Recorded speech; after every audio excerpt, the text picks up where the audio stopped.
السلام عليكم ورحمة الله تعالى وبركاته. الحمد لله نحمده ونستعينه ونستغفره ونؤمن به ونتوكل عليه ونعوذ بالله من شرور أنفسنا ومن سيئات أعمالنا. من يهده الله فلا مضل له ومن يضلل فلا هادي له. الذي أرسل رسوله بالهدى ودين الحق ليظهره على الدين كله وكفى بالله شهيدا. أما بعد فقد قال الله تبارك وتعالى: فأعوذ بالله من الشيطان الرجيم. بسم الله الرحمن الرحيم.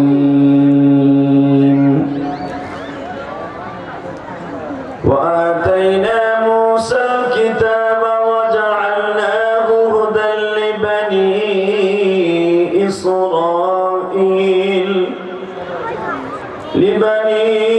إسرائيل ألا تتخذ من دوني وكيلا. قل إني رسول الله إليكم جميعا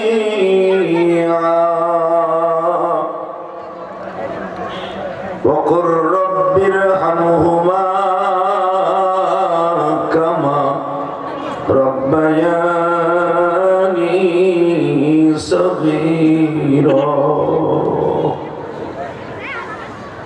إن الله وملائكته يصلون على النبي يا أيها الذين آمنوا صلوا عليه وسلموا تسليما. اللهم صل على محمد وعلى آل محمد كما صليت على إبراهيم وعلى آل إبراهيم إنك حميد مجيد. সকলে দুরূদ শরীফটা পড়েন। اللهم بارك على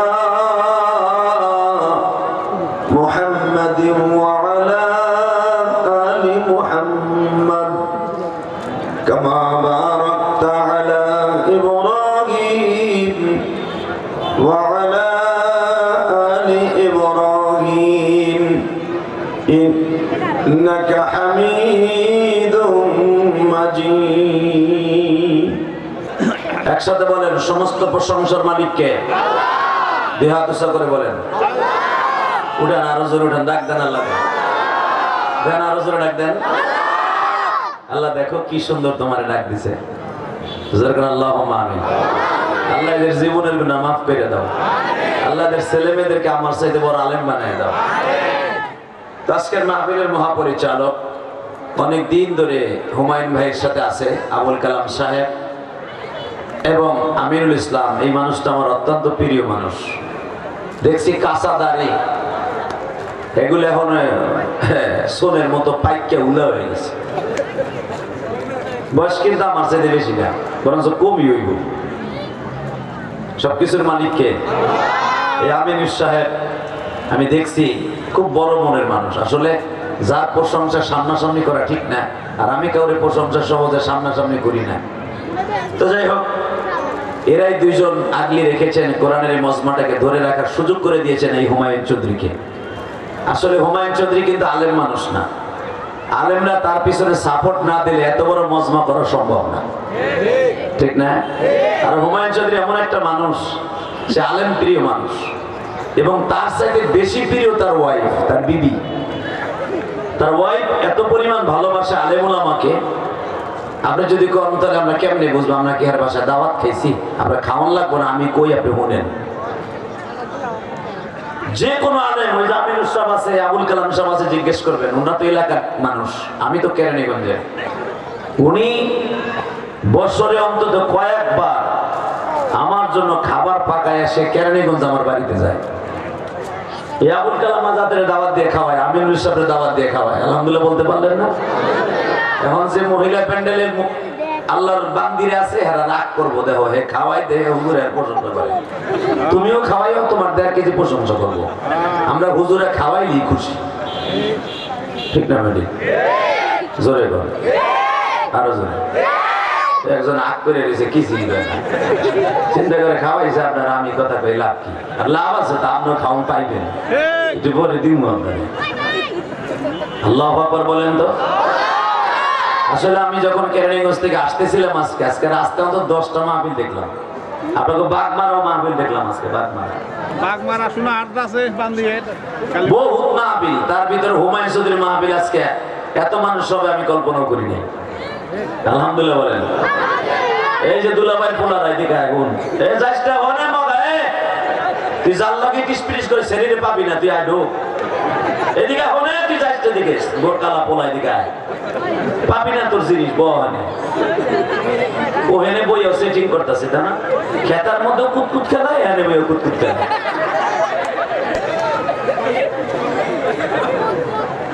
মারহাবা বলেন, আল্লাহু আকবার জোরে বলে।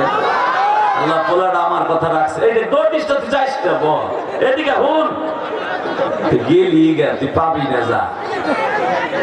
আইছে আল্লাহ ওলি বানাই দাও, জোরে কেন আমি। আল্লাহ ওর মনের বাসনা পুরা করে দাও। ওর মনটা এত সময় চিন্তায় ছিল, কত টেনশনে ছিল যে ওরা আহার কথা ছিল, আইছে কিনা।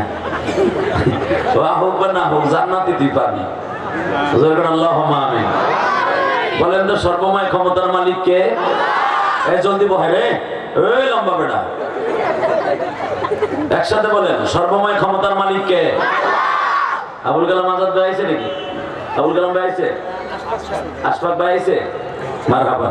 আমার একজন প্রিয় মানুষ, প্রতিটা বছর প্রতিকূলতার মধ্যে দিয়াও বিগত স্বৈরাচারের আমলে এই 17 বছর এই লোকটা বেতুলের মতো আমার পাশে বসে থাকতো। আলহামদুলিল্লাহ বলতে পারলেন না?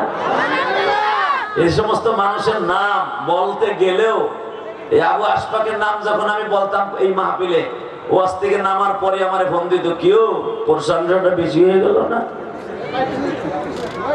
আরে কথা কম যাবে না, মুরব্বী সরাবেন, পাশে দেন। আল্লাহ কবুল করে, আমি ভাইজান শুধু একটা কথার উত্তর দিবেন, এই কোরআনের কথা যারাই বলবে তারাই এই দেশের জঙ্গি, তাই না? কথা কইছেন না, ইমান গেছে গা, আবার ইমান এখন ঠিক করেন। এই কোরআনের পক্ষে যারা কথা বলবে এরা কি জঙ্গি না ইমানদার? জোরে কন, আরো জোরে। জঙ্গি না জিহাদি? জোরে জোরে। হ্যাঁ, যারা কোরআনের পক্ষে কথা বলবে তারা জঙ্গি না, তারা জিহাদি, প্রতিবাদী। কথা ঠিক না বেঠিক? আল্লাহর কোরআনের পক্ষে, রাসূলের হাদিসের পক্ষে যদি জীবনও দিতে হয়, নবাবগঞ্জের যুবক দিতে রাজি আছো না নাই? কাকে রাজি আছো? আল্লাহ কিন্তু হাত তুলে রাখেন।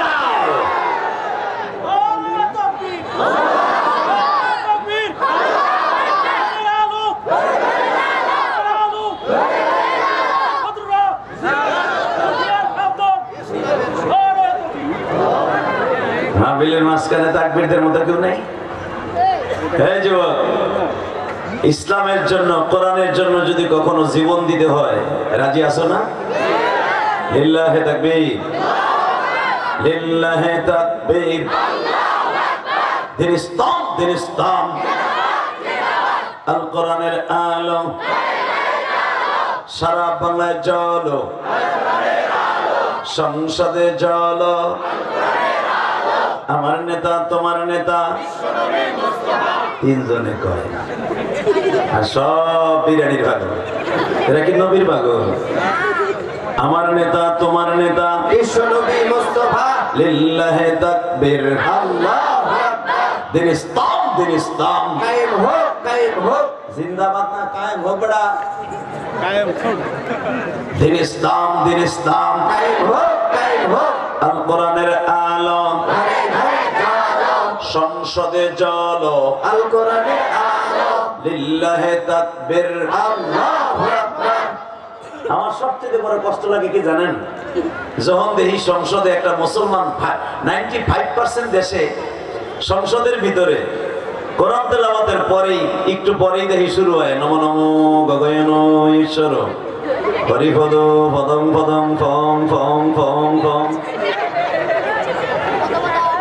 কথা কর না কেন হালাকে ভারতের কোন জায়গায় আপনি পাবেন না ভারত মুসলমান ভারতের মধ্যে বাংলাদেশের থেকে 5 গুণ মুসলমান বেশি আজও পর্যন্ত ভারতের পার্লামেন্টে কোরআন তেলাওয়াতের কোনো শব্দ আপনি শুনবেন না বরঞ্চ তাদের অধিবেশন শুরু হওয়ার 7 পর আগে গীতা পাঠ করা হয় কোরআন তেলাওয়াতের কোনো আওয়াজই নেই আমার দুঃখ লাগে আমাদের সংসদ এমন একটা জায়গা যেখানে কোরআন তেলাওয়াতের পরপরই 30 সেকেন্ডও যায় না আর একজন নমো নমো নমো শুরু করে দেয় কথা ঠিক না বেঠিক জানি না আল্লাহ এই গজব থেকে কবে আমার এই দেশকে হেফাজত করবা ইনশাআল্লাহ বলেন আল্লাহু আকবার জোরে বলেন তো অতএব আমার সাথে বলতে হবে আল কোরআনের আলো সংসদে জ্বলো বলেন আল কোরআনের আলো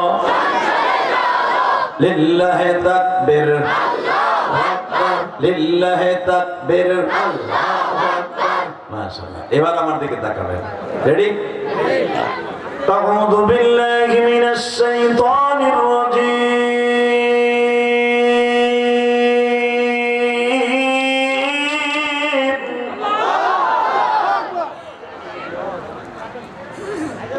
বিসমিল্লাহির রাহমানির রহিম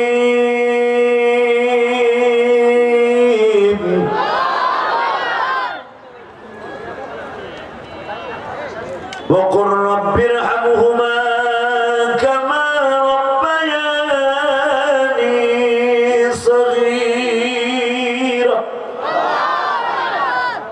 قل إني رسول الله إليكم جميعا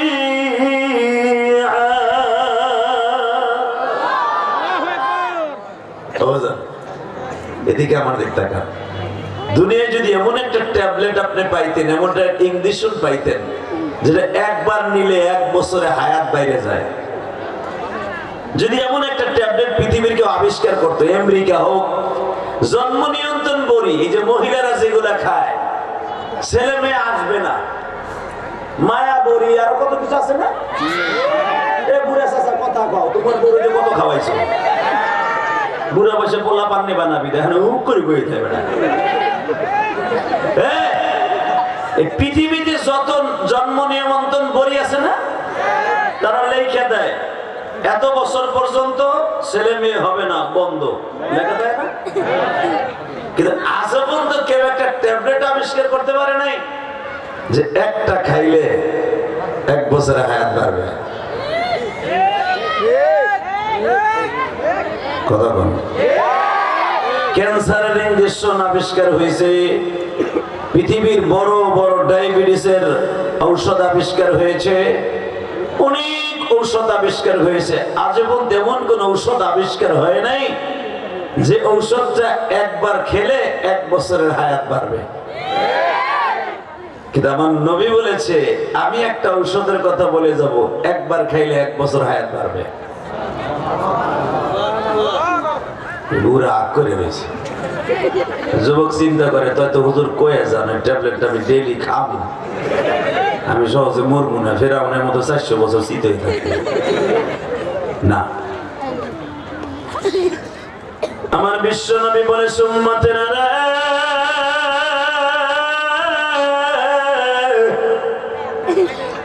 রজব আর শাবান মাসে যদি তুমি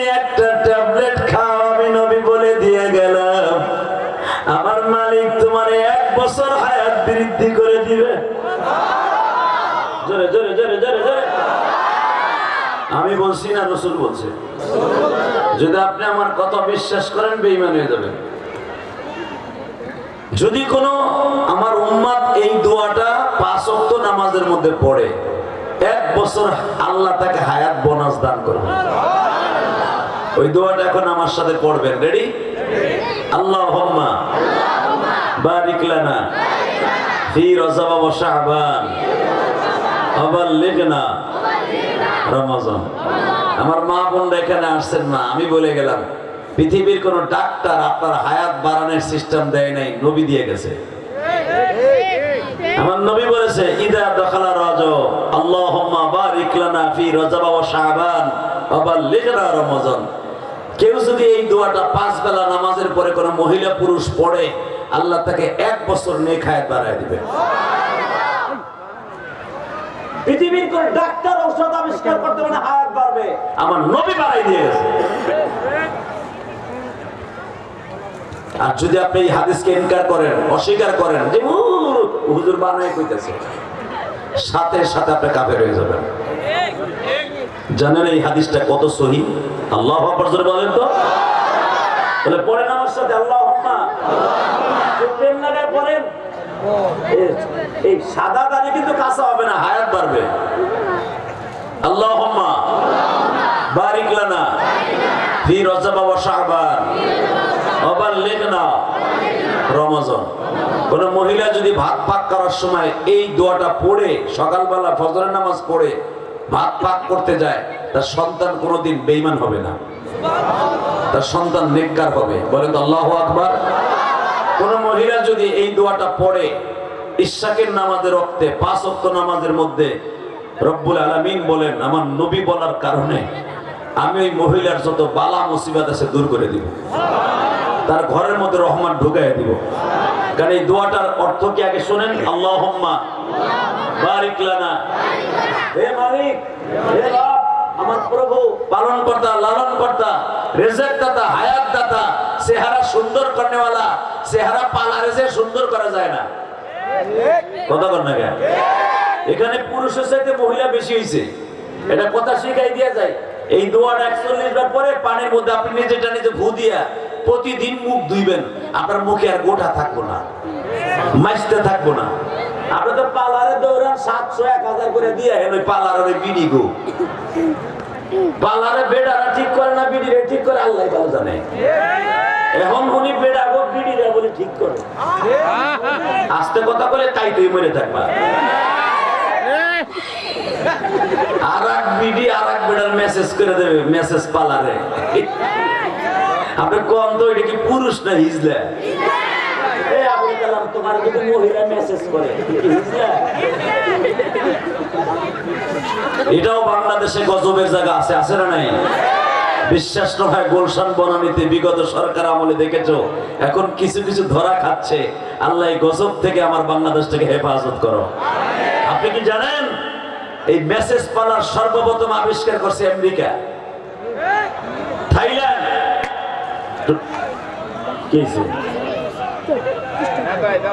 আশফাক ভাই আইতাছে, আমি দি মনে, তোমরা চিল্লাইও না। বেশি পান কম দাও, 17 বছর পারো নাই, আস্তে আস্তে আনো। বাবা বাবা আমি দেই, বেটা রাইতে দাও আমি দেই। আমাদের অত্যন্ত প্রিয় মানুষ, দেহটাও যেমন মনটাও হেমন। আমার মনে হয় নবাবগঞ্জ যেমন লম্বা মানুষ আছে কিনা মনে আছে সন্দেহ। আল্লাহ কবুল করুক, জোর করে আমিন। লোকটা ভালো মানুষ, আল্লাহ তার মনের আশা পুরা করো। এই মাউতে দৌড়াও কে কথা কইব কইছে তোমারে, বেটা ওয়াশ করবো, দূর ওয়াশ শুনবো, বহ এর আমি একসাথে যাবো। কি এর মাউত তো কালকে মামুন লোকের পাশে বই আসছিল, বেটা আমি শুনছি না। মারা বাবু মন খুব ভালো, আল্লাহ কবুল করেন। 17টা বছর কিন্তু প্যান্ডেলের কাছে হইতে পারে না, দূরের থেকে খুশি মেরে গেছে। ঠিক না? দোয়া করি যখন আসতে পারছে ইসলামের পক্ষে থাকার তৌফিক দান করেন। এই সমস্ত মানুষ যদি সত্যিকারে কোরআনের পক্ষে, আলেমদের পক্ষে লাঠি হয়ে দাঁড়ায়, খোদার কসম এই দেশে কোরআনের হুকুম চালু হইতে 1 ঘন্টা সময় লাগবে না। আর বিগত যারা আসিল, হায় রে বাবারে, ওয়াজের পারমিশন আনতে গেলে স্যান্ডেল ছিঁড়ছে, গাড়ের রক ছিঁড়ছে, এরপরে কত কিছু কইয়া তারপর আনন্দ লাগছে, ঠিক না বেটি? এরপর আবার দেখছে নেম প্লেটের মধ্যে নাম কার, এটা কি আমাকে দলের না অন্য কেউ। তবে আমার সমস্যা হয় নাই, গোপালগঞ্জের মালা ছিলাম তো। শুধু একটা কথার উত্তর দিবেন, এই জমিনের মালিককে আল্লাহ রাসূল একটা ডাক দেন তো, দেন আর একটু ডাক দেন, আল্লাহু আকবার জোরে বলেন। শোনেন, কোরআনের বিজয় হয় না? হয়। তার প্রমাণ দেখেন নাই? আপনি যা কিছু চাইবেন যে আমি 41 সাল পর্যন্ত থাকবো, এই বিডি কিন্তু চিন্তাও করে নাই যে আমার 45 মিনিট টাইম দিব আল্লাহ। এটা কিন্তু ওনার না, এটা কিন্তু উপরের পাশ। এটা আর এক লম্বা বেড়া কোন হানে খারাইছে করেনি ওনে। আর একজন বইছে তো বইছে আডু গাইরিদের নামাজে বইছে, এত দিন করে যে নামাজটা পড়তাম কামে লাগতো, নেতার ছবি তুলতে এসে ওইভাবে নামাজটা পড়ো, ও যেভাবে বইছে আডু দুটো গাড়ি দিয়ে মনে রুকুতে বইছে। হালাকে পুরো সপ্তাহের ভিতরে আপনি বহে কিনা মসজিদে যে আল্লাহ জানে। তবে এরা খুব ভালো মানুষ, দরকার মারহাবা। এই যে দুলাভাই পোলারা বহেন না, বহেন হাতে পাও ধরে কইছি বহেন, জায়গা আছে যারা এই যুবক যাইস না হন, বইতে কইলি মগাগুলা পিছনে ব্যাক করে, ব্যাক গিয়ারে যাইস না, সামনের গিয়ারে আয়। মুসলমানের ব্যাক গিয়ার বলতে কোনো শব্দ নাই, কোরআনে বলছে মুসলমান যেখানেই যাবে কোনো ব্যাক গিয়ার নাই, কথা ঠিক না বেটি? মুসলমানের গিয়ার একটা, ইজরিবুল আখদাম, ইজরিবুল আখদাম, ইজরিবুল আখদাম, ইদা ফাওকাল আনা। ডাইরেক্ট কোরআন শরীফের কথা, নবী আপনার সাহাবীর জন্য ব্যাক গিয়ারে না যায়, ওরা সামনে যাবে। মুমিন কোথায় যাবে? জোরে কান, আরো জোরে। মুমিন যতদিন সামনে চলবে আল্লাহর রহমত ততদিন থাকবে। আল্লাহু আকবার জোরে বলেন তো। কি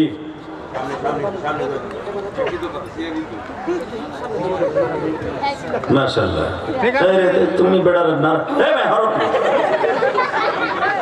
সাবল করতেছ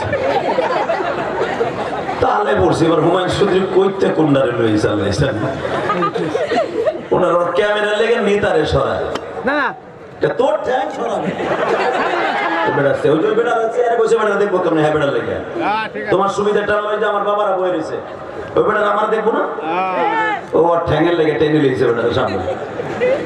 বলেন লা হাওলা ওয়ালা কুওয়াতা ইল্লা বিল্লাহ। আমি বলছিলাম না আবু আশফাক ভাইয়ের মনটা অনেক ভালো, জোরে বলেন আল্লাহুম্মা আমিন। এই ৮-৯ বছর ধরে আমি আসি, ৯টা বছরের মধ্যে এ চা দিবি সব বেড়ারে চা দিতে মজা। আল্লাহ আল্লাহ বলেন তো আল্লাহু আকবার। এবার আমার দিকে তাকান, পৃথিবীতে কোনো ট্যাবলেট নাই যেটা খাইলে 1 বছর হায়াত বাড়ে। নবী বলেছেন হায়াত বাড়বে, নবীর কথা সত্য না মিথ্যা? মিথ্যা। পৃথিবীতে একটা মানুষ জন্ম নিয়েছিলেন, আরে একটা মানুষ, যেই মানুষটা 63 বছর বাঁচছেন, একটা দিন একটা মিথ্যা কথা বলে নাই। মারহাবা বলেন।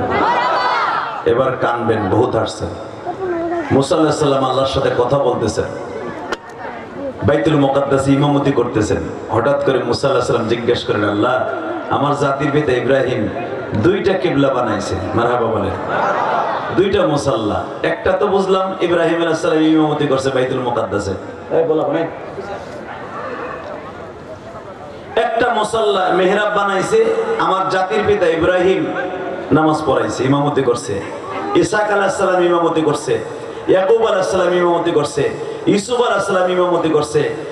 সব বুঝলাম নবীরা ইমামতি করছে একটা মুসাল্লায়, কিন্তু আরেকটা মুসাল্লা দেখতেছি এইটা কার লাগে বানাইছে? সুবহানাল্লাহ বলেন না। আমার আল্লাহ বললেন, মুসা তোমার জাতির পিতা ইব্রাহিম 2টা নামাজের জায়গা বানায় নিজের হাতে রাইখে গেছে। একটা জায়নামাজ বানিয়েছে তার ছেলে ইসহাকের জন্য, এইখানে বনি ইসরাইলের সব নবীরা ইমামতি করবে। আর একটা জায়নামাজের সিস্টেম রাইখে গেছে, তারই সন্তান দুনিয়ার শ্রেষ্ঠ মহামানব নবী মুহাম্মদুর রাসূলুল্লাহ। আল্লাহর পয়গম্বর মুসা জিজ্ঞেস করলেন, ওয়া আতাইনা মুসাল কিতাবা ওয়া জাআলনাহু হুদাল লিবানি ইসরাঈলা আল্লা তাত্তাখিযু মিন দুনি ওয়াকিলা ذرية من حملنا مع نوح إنه كان عبدا شكورا এ মুসা, তুই জিজ্ঞাসা করছিস দুইটা জায়নামাজের স্থান কেন জাতির পিতা ইব্রাহিম রেখে গেছে? একটা বানিয়েছে তার ছেলে ইসহাকের জন্য, আর একটা বানিয়েছে তার সন্তান নবী মুহাম্মাদের জন্য। মুসা পয়গম্বর বলে, মালিক,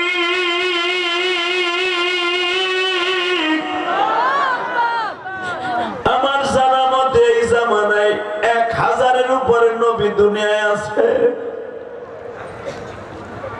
আমি মুসা নবী এবং রাসূল। আমার 8 বছরের বড় আমার ভাই হারুন, সেও নবী। আমার ভাইনা লূত, সেও নবী। আমার চাচতো ভাই সালেহ, সেও নবী। আমার আপন শ্বশুর শুআয়ব আলাইহিস সালাম, সেও নবী। কিন্তু 1000 নবীর ডাটা আমার ডেস্কটপের মধ্যে আছে, আমার কম্পিউটারে আছে। এই 1000 নবীর মধ্যে মুহাম্মদ কারো নাম আমি পাই না। এই মুহাম্মদ কে গো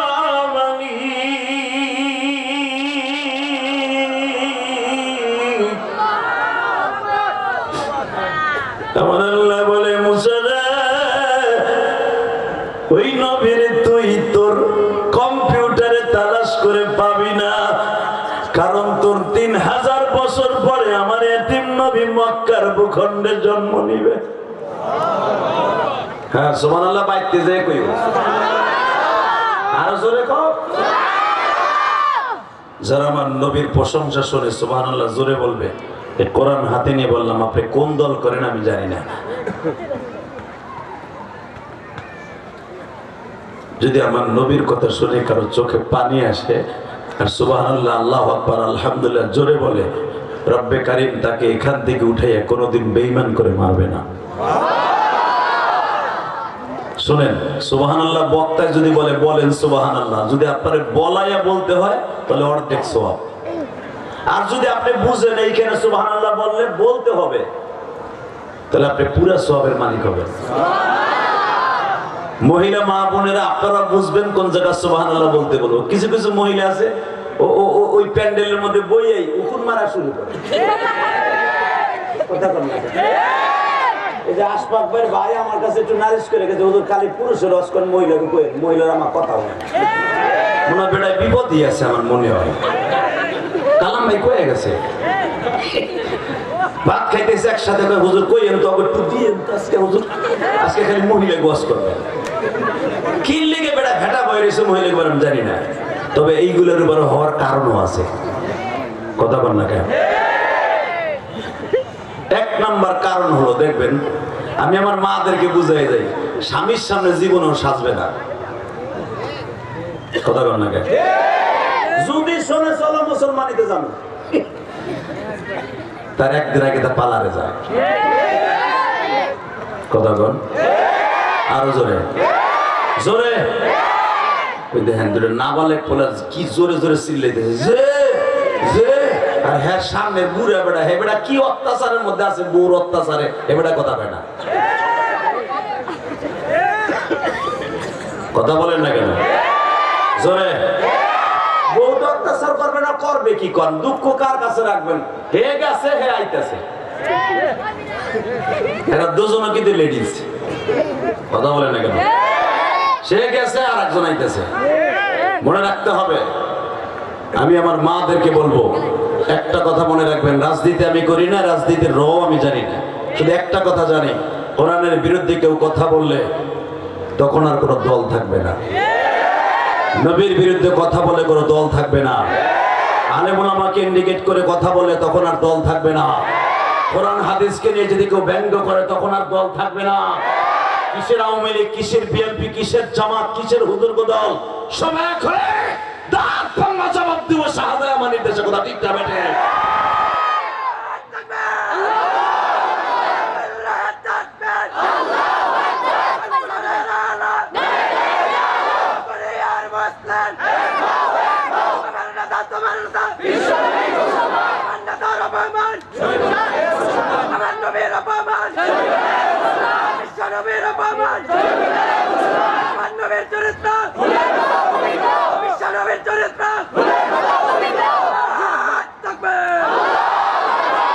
আর প্রত্যেকটা কথা হাদিস থেকে মারহাবা বলেন। আর একটা কথা বলছে না, বিশ্ব নবীর চরিত্র শুনবেন কোরআনে কি বলে। এই কথাটার উত্তর কোরআনে কি বলে আমি আয়াতটা পড়বো, আমি পড়বো কোরআনের আয়াতও বলছে বাংলা। রেডি? وَإِنَّكَ لَعَلَى خُلُقٍ عظيم।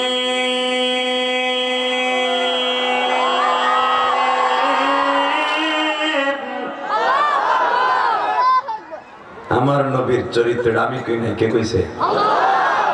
আমার নবীর চরিত্র এবারে ফুলের মধ্যে পাখিতে পায়খানা করে দিলে না কথা হয়ে যায়। ফুলের মতো না, পৃথিবীর শ্রেষ্ঠ চরিত্র খুলুকে আযীম। কোরআনে আল্লাহ বলে ওয়া ইন্নাকা লাআলা খুলুকিন আযীম, অবশ্যই আমি স্রষ্টার সৃষ্টিজীবের মধ্যে উৎকৃষ্টতম চরিত্রের অধিকারী আমার বিশ্ব নবী। আল্লাহু আকবার জোরে বলতে হবে। নবীর চরিত্র নিয়ে কথা বলতে গেলে যদি আল্লাহু আকবার বলেন জীবনে হাড়ের রোগ হবে না, হইলেও ভালো হয়ে যাবে। ওই যে আবুল কালামের 5টা বলো, তুমি চান্দুর কয়টা হচ্ছে জানো না। একটা কথা বলে দিয়ে যাই, নবীর চরিত্র নিয়ে যদি কেউ শুনতে যে আল্লাহু আকবার বলে তার হাড়ের রোগ আল্লাহ এমনি ভালো করে দেবে। তার হাড় কোনোদিনও মৃত্যুর আগ পর্যন্ত দুর্বল হবে না। রেডি? لقد كان لكم في رسول الله أسوة حسنة। সারা পৃথিবীর মধ্যে সবচেয়ে উত্তম চরিত্র, উত্তম ক্যারেক্টার, উত্তম কাজ দিয়া রাজনীতি দিয়ে একজন মানুষ আমি আল্লাহ বানিয়েছি, তোমাদের নেতা বানিয়ে দিয়েছি। তার উত্তম আদর্শই তোমাদের জন্য আদর্শ। আল্লাহু আকবার জোরে বলতে পারলেন না? এই দুনিয়ার একটা পচা নেতা মদ খায়, বোতল খায়, হিরোইন খায়, মহিলার ব্যবসা করে, কথা বলেন না কেন? সে যদি আমাদের দেশের আমার নেতার চরিত্র ভুলের মতো পবিত্র,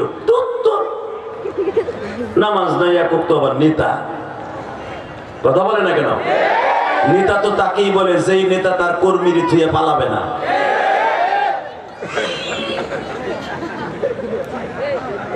এমন কামি করলাম, লাস্টে পালানি লাগলো। এত উন্নয়ন কই গেল রে ভাই? একটা লোককে আলু ভর্তা লাগে খাইতে পারলো না।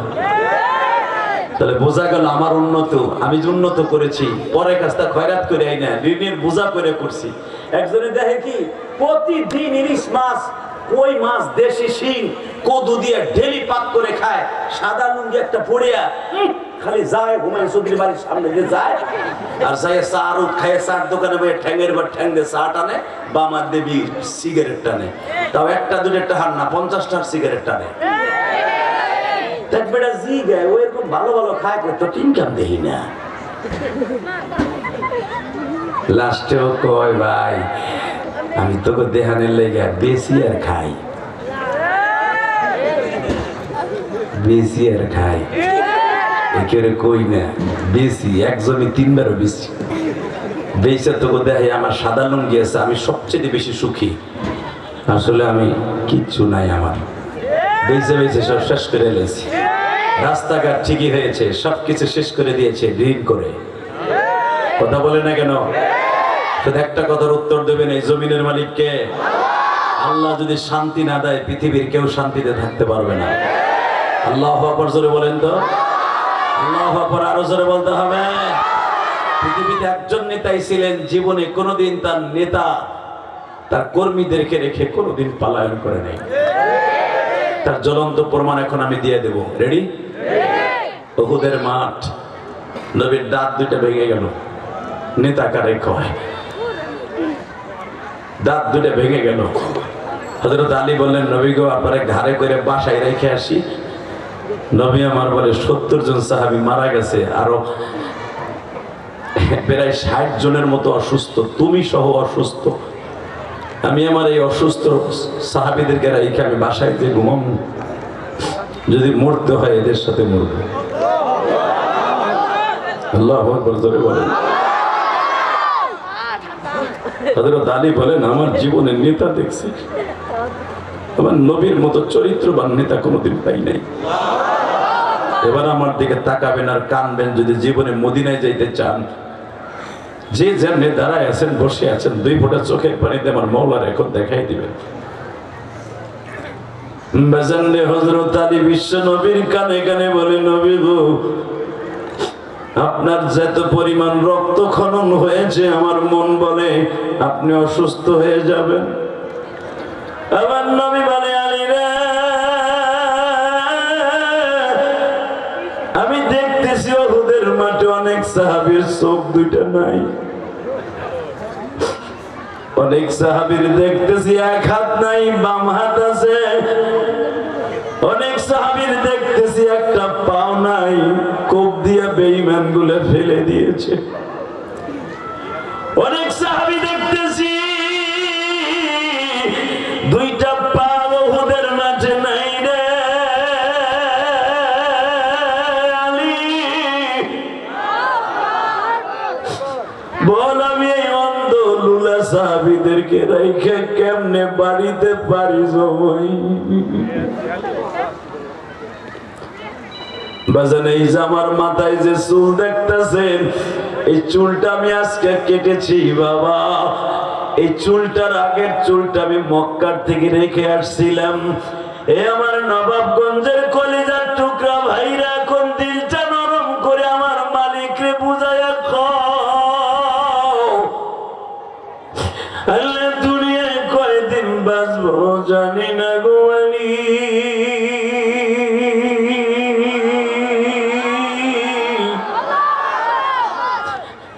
যদি বাঁচতে হয় তোমার নবীরে আদর্শ নিয়ে বাঁচবো, যদি মরতে হয় তোমার নবীর আদর্শ নিয়ে মরবো। শুধু একটা আওয়াজ দিয়া দেখায় দিবা, উহুদের মাঠে যারা গেছেন, এই যে আমাদের প্রধান অতিথি সভাপতি সবার নামের শুরুতে আমি আলহাজ দেখলাম। আশফাক ভাই হজ করছেন না? হজ করেন না?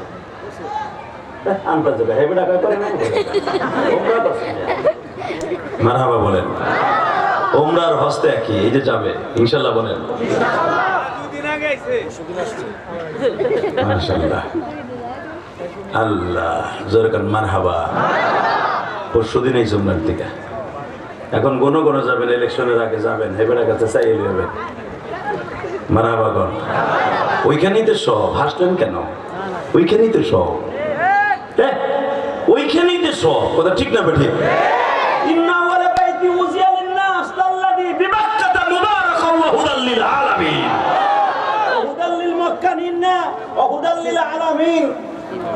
আমার আল্লাহ করে বলতে সারা দুনিয়ার মানুষের হেদায়েতের কেন্দ্রবিন্দু এই কাবা ঘর। যা চাইবা হিনতে চাই যাবা।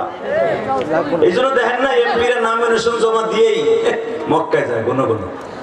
আল্লাহ আর একটা বার চুরি করার তৌফিক দাও আল্লাহ। এবার যাইতে পারলে বিল্ডিংটা কমপ্লিট করতে পারবো আল্লাহ। কাইন্দা মাইন্দা বিল্ডিং কমপ্লিট হয়, মানুষের বাঁশ বুশ দিয়ে সব কামায়, ক্ষমতা শেষ, ঘরে আগুন জ্বলে। কথা বল না কেন? জোরে বল বলেন।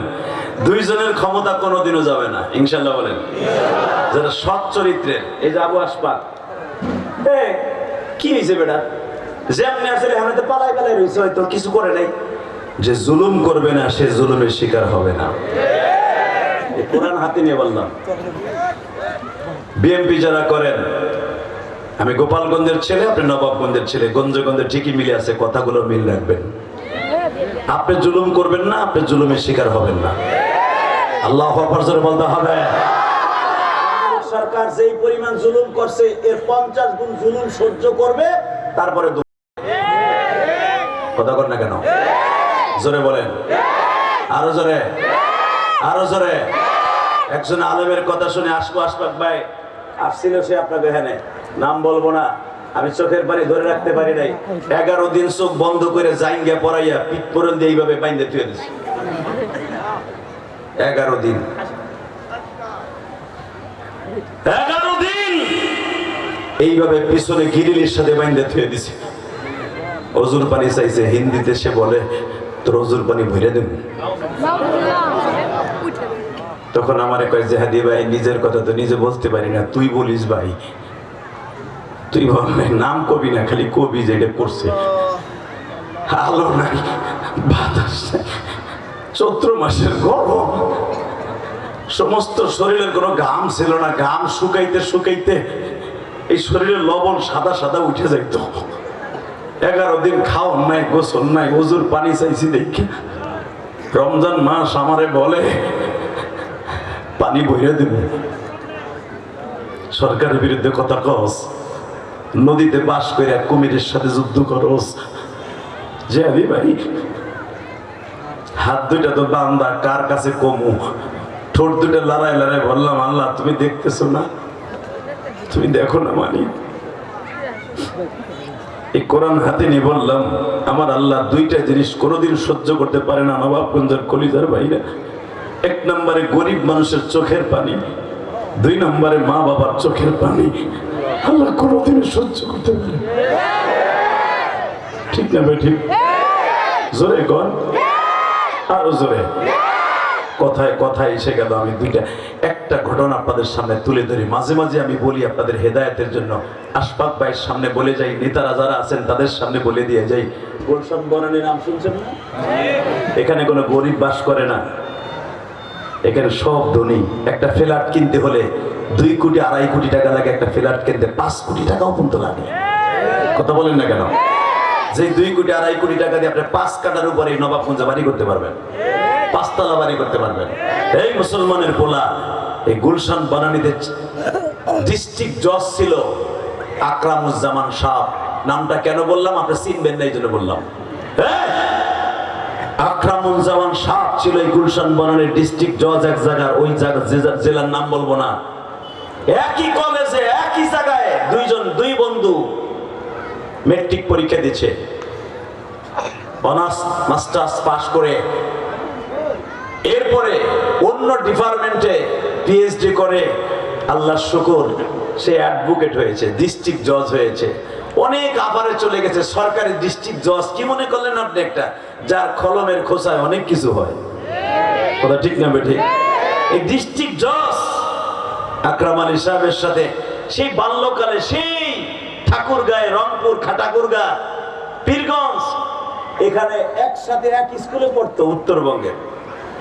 এক বন্ধু ডিস্ট্রিক্ট জজ আর এক বন্ধু হয়েছে রিক্সা চালক, পড়ছে একই স্কুলে, একই সাথে মেট্রিক পরীক্ষা দিচ্ছে। মারহাবা বলেন।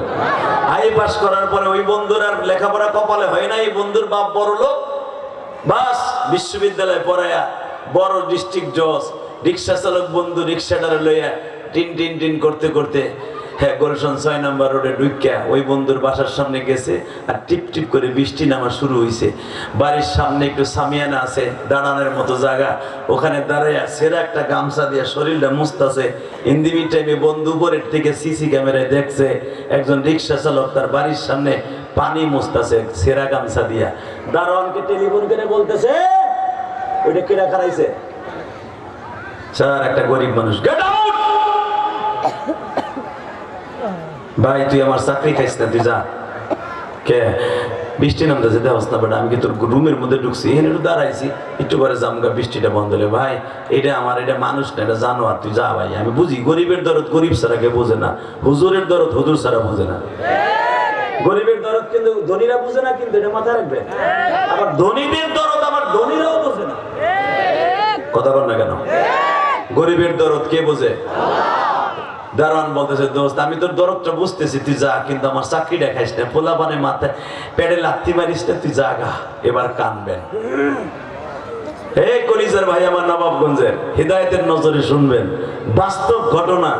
সঙ্গে সঙ্গে যখন দুই দারোয়ান বলতেছে, কথা বলতেছে, ভাই তুই জাগা, এই ইংলিশে জানতাছে, বেটা তুই কি মনে করছ আমি রিক্সা চালাইছি দেখে কি আমি কি বন্ধ মূর্খ নি বেটা, কপালের দোষে রিক্সা ধরছি।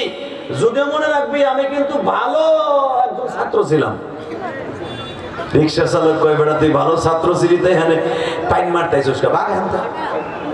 দুইজনে করার দরাদরি হয়ে গেছে। ইন দি মিন টাইম উপরের থেকে ডিস্ট্রিক্ট জাজ নামছে। আল্লাহু আকবার জোরে বলেন। বাজান এবার আমার দিকে তাকান, যখন ডিস্ট্রিক্ট জজ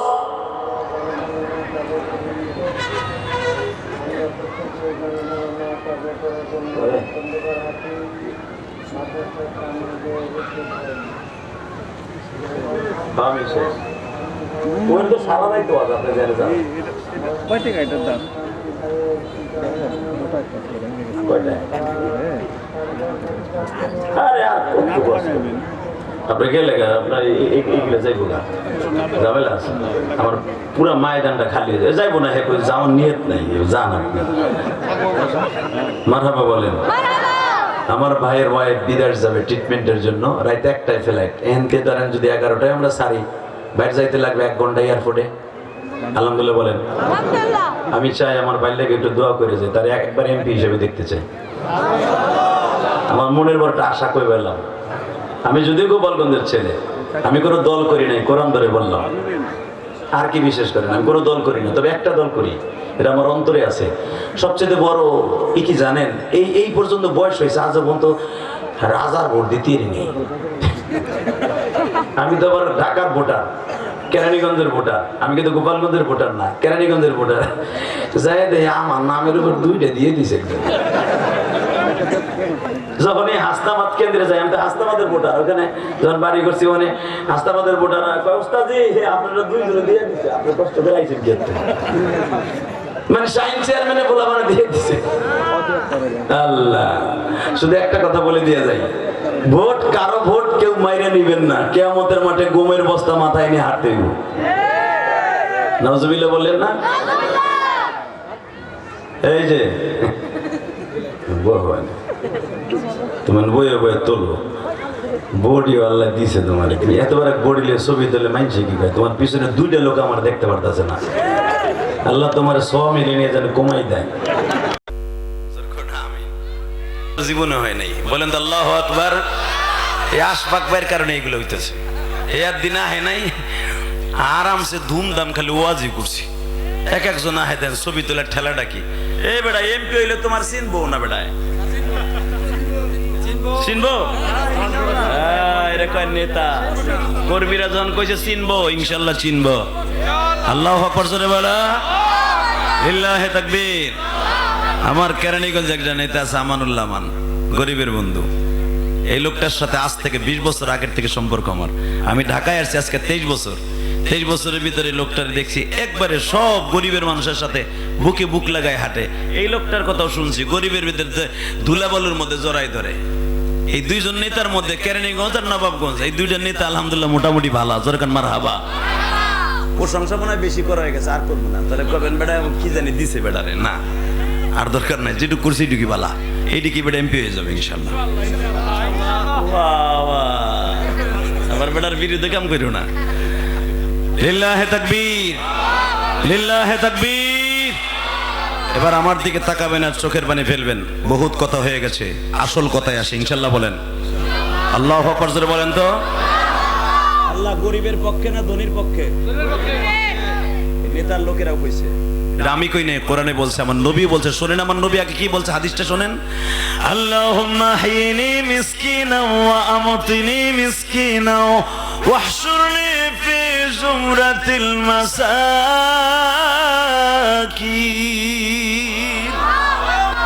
আমার নবী বলতেন, আল্লাহ তুমি আমারে যতদিন বাঁচায় রাখবা, গরিব অবস্থায় রাখবা। ওয়া আমতিনি মিসকিনা, যখন আমার মৃত্যু দিবা গরিব অবস্থায় দিবা। যখন আমার কিয়ামতের মাঠে তুমি আমারে উঠাইবা গো, গরিবদের গাড়িতে আমার উঠাই দিবা। এবার আপনি দেখবো নবীর প্রেমিক কয়জন আছেন, নবীর সামনে কি সব সাহাবীরাই গরিব ছিল, ধনী ছিল না? উসমান গনির এত সম্পদ ছিল বাবা, উসমানের এক এক সফরে 1-2 হাজার উট নয়, হাজার হাজার উট ভরিয়া বাবা বাহির থেকে মাল আসতো। এক একটা উটের ভিতরে প্রায় 2 টন 3 টন 5 টন পর্যন্ত মাল ধরতো। 1000 উট যদি উসমানের এক এক চালানে আসতো, সপ্তাহের মধ্যে 2-3টা চালান উসমানের দেশে মদিনায় ঢুকতো। এই ব্যবসায়ের বাবা 10 ভাগের 1 ভাগ বাইতুল মালে উসমান জমা দিতেন। উসমানের ত্রাণের টাকা দিয়া পুরা মদিনা চলতো গো বাবা। সেই উসমান গনির সামনে নবী দোয়া করছে, আল্লাহুম্মা আহিনি মিসকিনা ওয়া আমতিনি মিসকিনা ওয়াহশুরনি ফি জুমরাতিল মাসাকিন। মালিক তুমি আমার বাঁচায় রাখবা গরিব অবস্থায়, মৃত্যু দিবা গরিব অবস্থায়, যখন কিয়ামতের মাঠে জান্নাত দিবা তখন আমারে গরিবের গাড়িতে উঠায় দিবা। উসমান গনি কান্দিয়ার বলে, নবীজি গো, তলে আল্লাহ কেন আমারে ধনী বানাইল? আপনি কি আমার গাড়িতে যাবেন না? আমার নবী বলে, উসমান রে, এই গরিবের মানে তুই বুঝোস নাই রে উসমান। এই দুনিয়ার ভিতরে আমি নবীর মতো বড় লোক এই জগতে আল্লাহ কাউরে বানাই নাই। বাজান, আমার নবীর সম্পদ সম্পর্কে আপনাদের হাদিস থেকে একটু থিংস দিয়া দেই, একটু বিবরণ দিয়া যাই গো বাবা। আমার নবীর দাদা ছিলেন পুরা মক্কার ভিতরে 1 নাম্বার ধনীদের মধ্যে একজন। আল্লাহু আকবার, আসতে কইও না।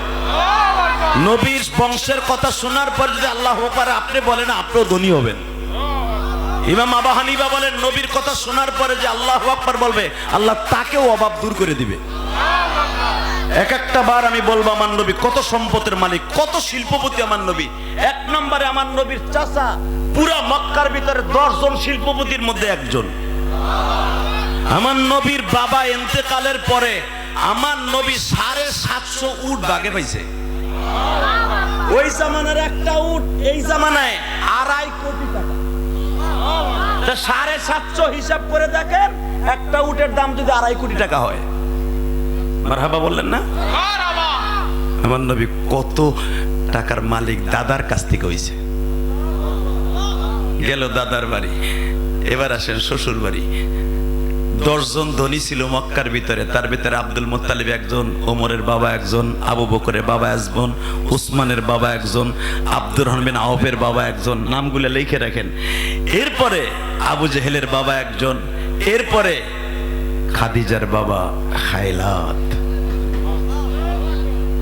আসলে কষ্ট হয়ে গেছে আপনাকে, সময়ও শেষ হয়ে গেছে, বেশি জুত লাগতেছে না আওয়াজে। আওয়াজ হবে তো এইবার। হ্যাঁ, খাদিজার বাবা হলো মক্কার ভিতরে 10 জন ধনীর মধ্যে একজন। নবী মাত্র 8 বছর বয়সে পুরা মক্কার ভিতরে নবীর সাইজের যতগুলা হিলবুল ফুজুলের সংগঠনে যতগুলা যুবক ছিল, নবীর মতো ধনী কেউ ছিল না। 2 নম্বরে 25 বছর বয়সে আমার নবীর মতো বড় লোক পুরা মক্কার মধ্যে কেউ ছিল না। কারণ আমার নবী বিবাহের পরেই, খাদিজার বাবা ছিল সবচেয়ে বেশি ধনী খায়লাত। বিবাহের পরেই বাসরঘর শেষ করার পরে আবু জেহেল বলছিল, মোহাম্মদ আল ফকিরনি তার বিয়ে করছ। মা খাদিজা তার বাবার স্তবর অস্তবর সব সম্পদ নবীর নামে দলিল করে দিয়ে বলেছিল, আমার স্বামীর সম্পদ মানে আমার সম্পদ। আল্লাহু আকবার জোরে বলতে পারেন না? আর আমাদের দেশের মহিলারা স্বামীর জানিয়া বাপের বাড়ি চুলা করে, আর নাম ঠিক করে স্বামীর এক্সারসাইজ করে লাগে।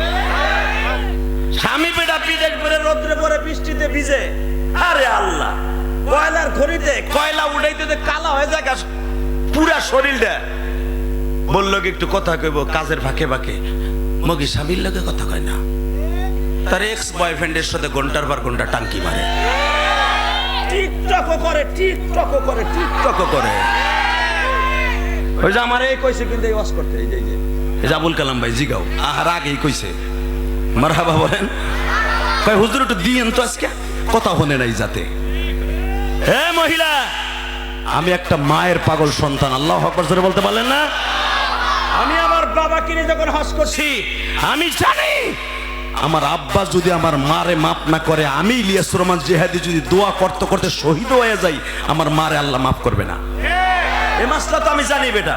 এই জন্য আমি আমার আব্বার পাও ধরে আগে বলছিলাম, আব্বা আপনি আগে আমার মায়েরে মাফ করেন। আমার আব্বা শিক্ষা দিয়ে বলছিল, তোমার মারে আমি মাফ করে দিছি।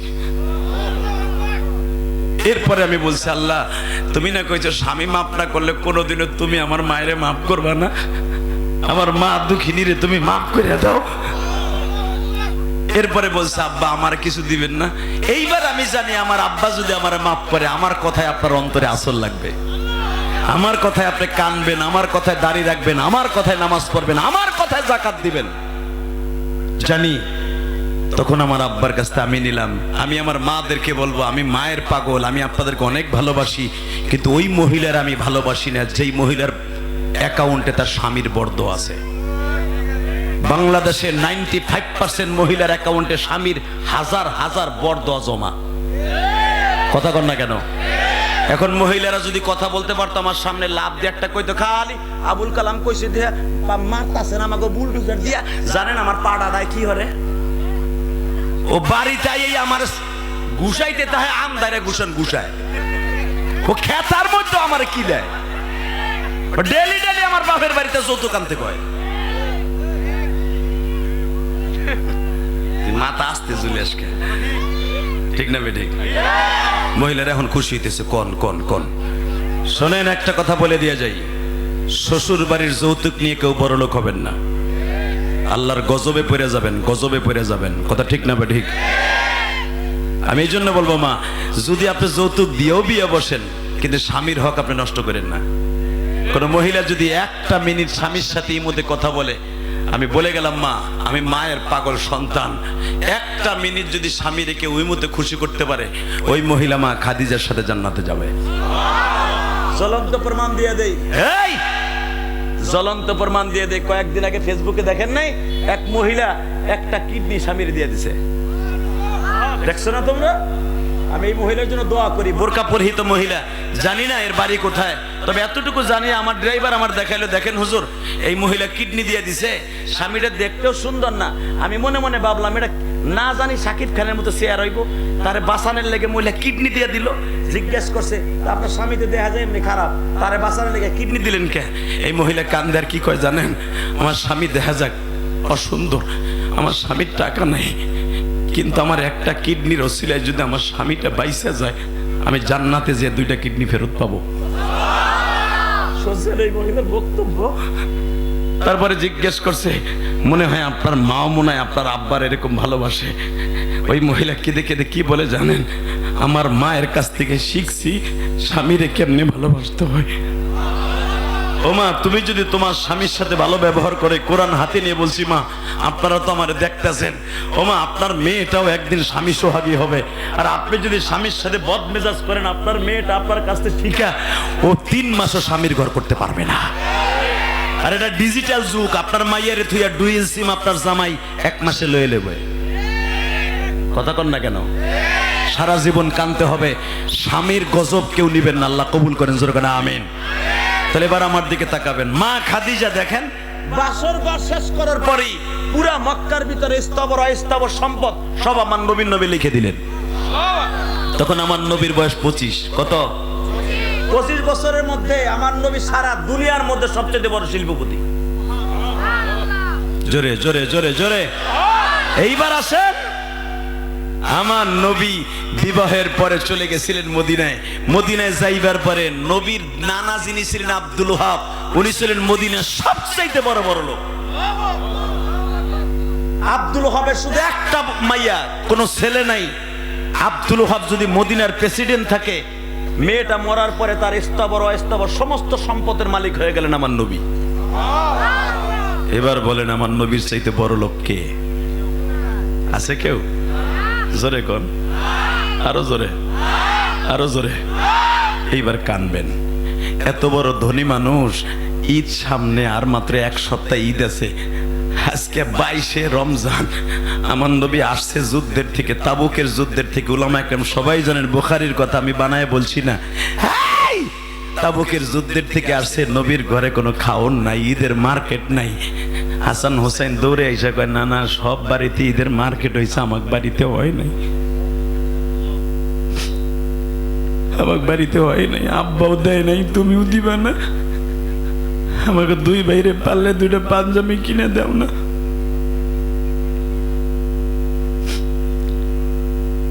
আপনারা জানেন, উলামা একটা মুফতি আমিনী তার কিতাবের মধ্যে লেখেন, পৃথিবীর শ্রেষ্ঠ ধনী 2 ভাই দুলালকে, জান্নাতের 2টা দুলালকে বুকের মধ্যে চাইপা ধরে কয়, না না ভাই, আমার জামা যদি তোমাদের গায়ে লাগতো আমি তোমাদেরকে দিতাম।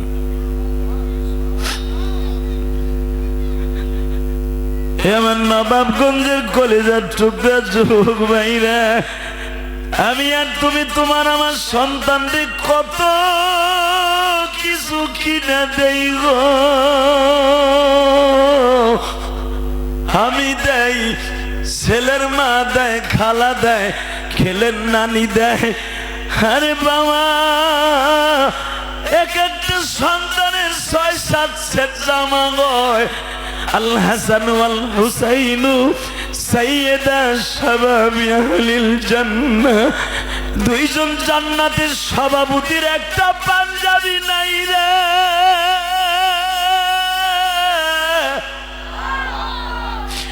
হাসান এইভাবে তাকান, মুফতি আমিনী লেখেন, পায়জামাটা বের করে আঁঠুর কাছ দিয়ে দেখায় আর বলে, না না দেখো, এইভাবে টান দিলেই পায়জামাটা ছিঁড়িয়ে যায়। নবী আমার কানে কানে জিজ্ঞাসা করে, তোমাদের পায়জামা ছিঁড়িয়ে যায়, তোমার মার কি কাপড় চুপড় আছে? ও আমার মা, যারা আমার ওয়াজ শুনতে আসছেন গো মা। হাসান বলে, না না, মা সম্পর্কে তোমার কাছে বলতে মা নিষেধ করেছে। আমার কষ্টের কথা তোর নানারে বলবি না, আমি তোর নানার কাছে কত প্রিয় তুই জানোস না রে হাসান। যদি শোনে তোর নানা, আমার জামা পায়জামা ওড়না নাই, আমি কয়দিন ধরে মসজিদে নববীতেও যাইতে পারি না, বোরকাটাই এমন ভাবে ছিঁড়ছে, মুনাফিকের বিবিরা দেখলে বলবে ধনী নবী, ধনী ধনী নবীর জামার, মেয়ের জামার অবস্থা দেখো, আমার স্বামীর সম্মান যাবে। এই জন্য আমার মা মসজিদে আসে না।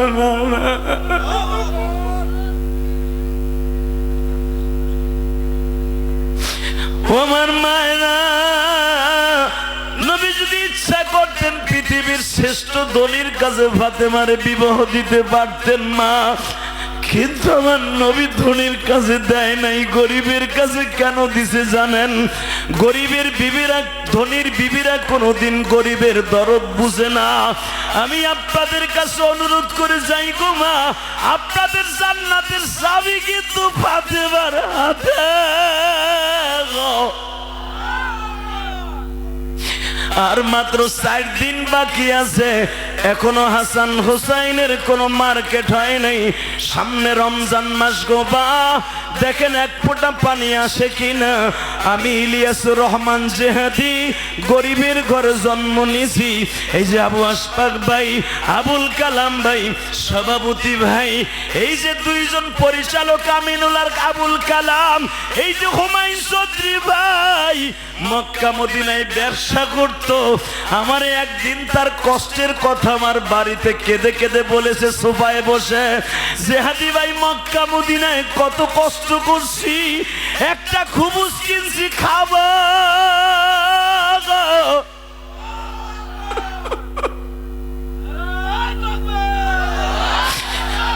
একটা জবা কিনছি, একটা খুবুস কিনছি খাবো। হঠাৎ করে ফোরম্যান ডাক দিছে, খাবার ফেলাইয়া তুই এক কাজে গেছি। যেই হুমায়ুন চৌধুরী আজকে লক্ষ লক্ষ টাকা খরচ করে কোরআনের তাফসিরের মেলা মিলায়, ও বাজান কোরআনের তাফসির সবাই করতে পারে না, এত বড় আয়োজন সবার দ্বারা সম্ভব না। কত বড় বড় এমপি মন্ত্রী আছে, গানের আসর মিলাইতে পারে, তাফসিরের মেলা মিলাইতে পারে না। 19টা বছর ধরে আশফাক ভাইকে সাথে নিয়ে, সভাপতিকে সাথে নিয়া, কয়েকজন সমষ্টি তার মুহাব্বিনদেরকে সাথে নিয়া, এই যে দুইজন আলেমের পরামর্শে বাবা আপনাদের হাজার হাজার মহিলা পুরুষের জামায়াত ঘটায়, আমি তার জন্য দোয়া করিয়া যাই, আল্লাহ তুমি তার বাবা মারে মাফ করে দিও, তার শ্বশুর শাশুড়ির মাফ করে দিও। বাজান এবার চোখের পানি ফেলাইবা মা। ফাতেমাকে কিন্তু পৃথিবীর শ্রেষ্ঠ ধনীর কাছে বিবাহ দিতে পারতেন, আমার নবী দেন নাই, কারণ ধনীর বিবিদের আকর্ষণ আর গরিবের আকর্ষণ এক না। কথা কন আরো জোরে। ধনীর বিবিরা যেই পরিমাণ অপচয় করে, গরিবের মেয়েরা তা করে না। টাকার এদিকে ফাতেমার বোরকাও নাই, মুছে যাইতে পারে না। 4 দিন আগে আবার আইসি, ঈদের আগে। আমার বাপের বানানো কথা না, মুফতি আমিনের লেখা, কোন জরানু কারবালা দেখবেন না। তুমি না কইলা দিমুনে দিমুনে, কই মার্কেট তো দিলা না। আমার নবী উসমান রে ডাক দিছে, উসমান, ও উসমান, বাইরা বেটার মার্কেট হয় নাই, তা দেহ নাই। উসমান গনি 2 ভাই রেলে মার্কেটে গেছে, সুন্দর সুন্দর 2টা জামা দিয়ে বাড়িতে পাঠাইছে। ফাতেমা যখন দেখছে 2 ভাইয়ের হাতে জামা, এটা কে দিছে রে বাপ? আম্মা, খালু দিছে। কষ্ট হইতেছে, এবার কানবেন। কে দিছে বাপ? খালু দিছে। খালু দিছে আর তুমি নিয়ে আসলা? নানা দেয় নাই? মা, নানার পকেট হাতাইছিলাম, খেজুরের 2টা বেশি পাইছি, পয়সা পাইনি। নানা মনে হয় খেজুর খাইয়া বিচি 2টা পকেটে রাখছে, ওই 2টা খেজুরের বিচি ছাড়া নানার পকেটে কিচ্ছু নাই।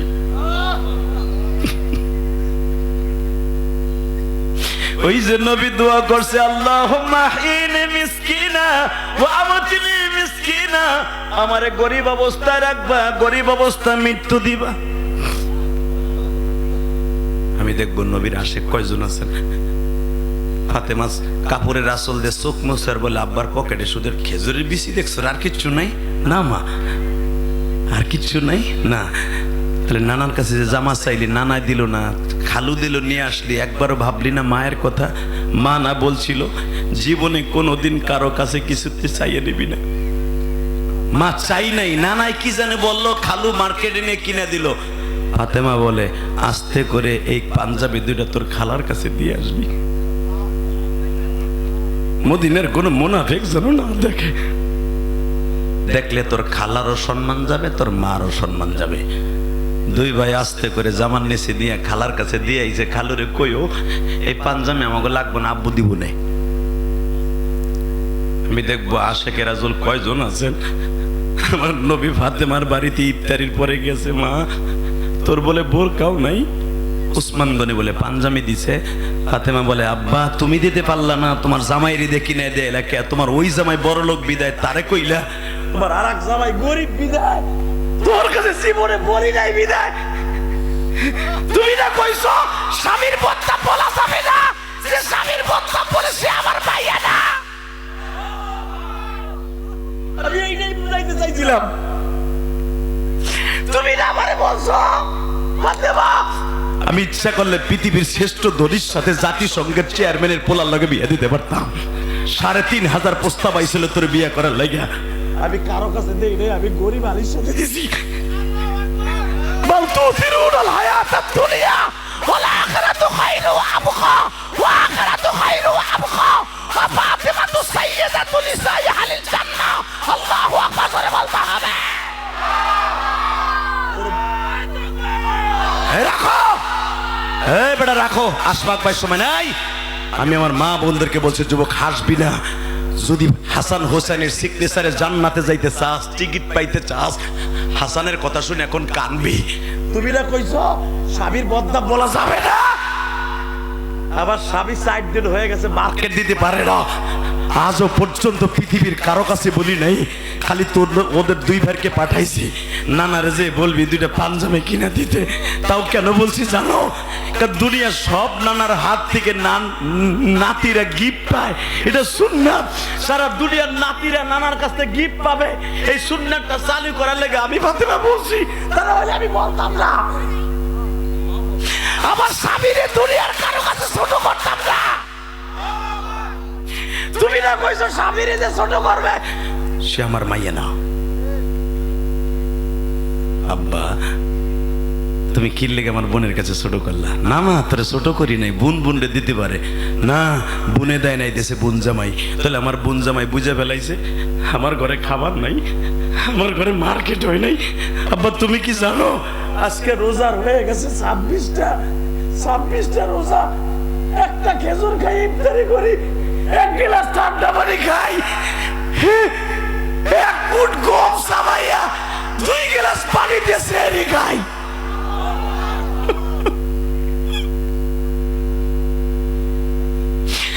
আমার নবী কান্দে আর কয় ফাতিমা রে মা,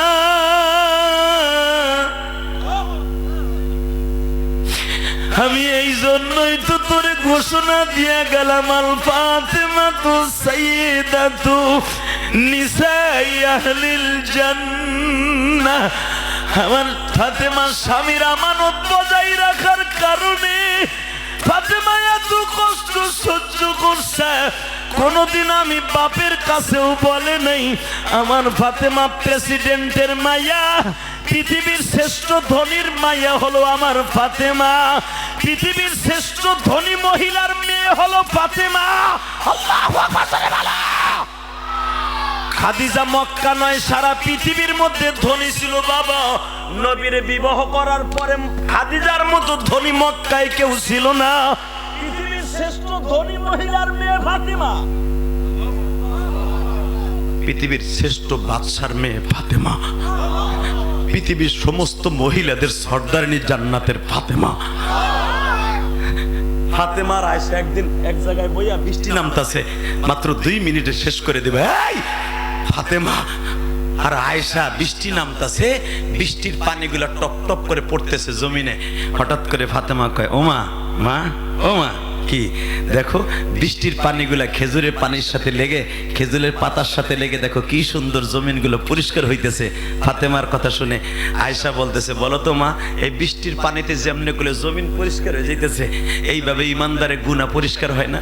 ফাতেমা বলে মা গো, বৃষ্টির কণা যতগুলা ফোঁটা দেখতেছো, এই ফোঁটা পরিমাণ গুনাহ যদি কারো হয় আর আল্লাহরে প্রেম করে যদি ডাক দেয়, তার জীবনের সব গুনাহ মাফ হয়ে যায়। এইবার আয়েশা কয় ফাতেমা তোমার চাইতে আমি অনেক দামি। কষ্ট হয়ে গেছে। হ্যাঁ আমি না কইছি আর 2 মিনিট ওয়াজ করবো? তাকানে দিকে রেডি? হে মহিলার গোষ্ঠী, ও মা আমি মায়ের পাগল, আমি মায়ের না। দেখেন তো ফাতেমার সাথে মেলে কিনা।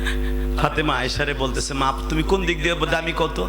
বলে কি তোর আব্বা পৃথিবীর শ্রেষ্ঠ মহাপুরুষ, সে আমার বিছানায় ঘুমায়। ও তাই না? পৃথিবীর শ্রেষ্ঠ মহামানব, সে আমার জান্নাতের চাবি। আর কি মা তুই জানোস না ফাতেমা কি কোন মহিলার সামনে আমার আল্লাহ মদিনায় মক্কায় কোন মহিলাকে আল্লাহ পবিত্র ঘোষণা করার জন্য 23টা আয়াত নাযিল করে নাই, আমি আয়েশার সামনে নাযিল করেছি। আর কি মা আরে শুনবা কি আমি সবচেয়ে একদিক দিয়ে দামি। আমার নবী আমার যেই বয়সে বিবাহ করছে, কোন নবী ওই বয়সে কোনো মেয়ের বিয়ে করে নাই। কারণ আমার বয়স ছিল 6, নবীর বয়স ছিল 53। পৃথিবীর কোন নবী 1,24,000 পয়গম্বরের ইতিহাস খুলে দেখো ফাতেমা, এই কম বয়সে কোন নবী এই ছোট বয়সের মেয়ের বিয়ে করে নাই। আমি 1 নাম্বার কুমারী, হুজুর 11 জন বিবির মধ্যে তোমার মাদের মধ্যে আমি সবচেয়ে দামি, আমার নবী কয়। ফাতেমা বলে মা সব মানলাম, তোমারে সব কিছু কইছে আমার আব্বা, কিন্তু আমার আব্বা কি এইটা তোমারে কইছে কি? আল আয়েশাতু সাইয়্যিদাতু নিসাই আহলিল জান্নাহ। এখন কানবেন ও মা, আয়েশার মুখটা এতটুকু হয়ে গেল। না মা আমার এই কথা কয় নাই, বরঞ্চ তোমারে বলছে আমার নবী আল ফাতিমাতু সাইয়্যিদাতু নিসাই আহলিল জান্নাহ।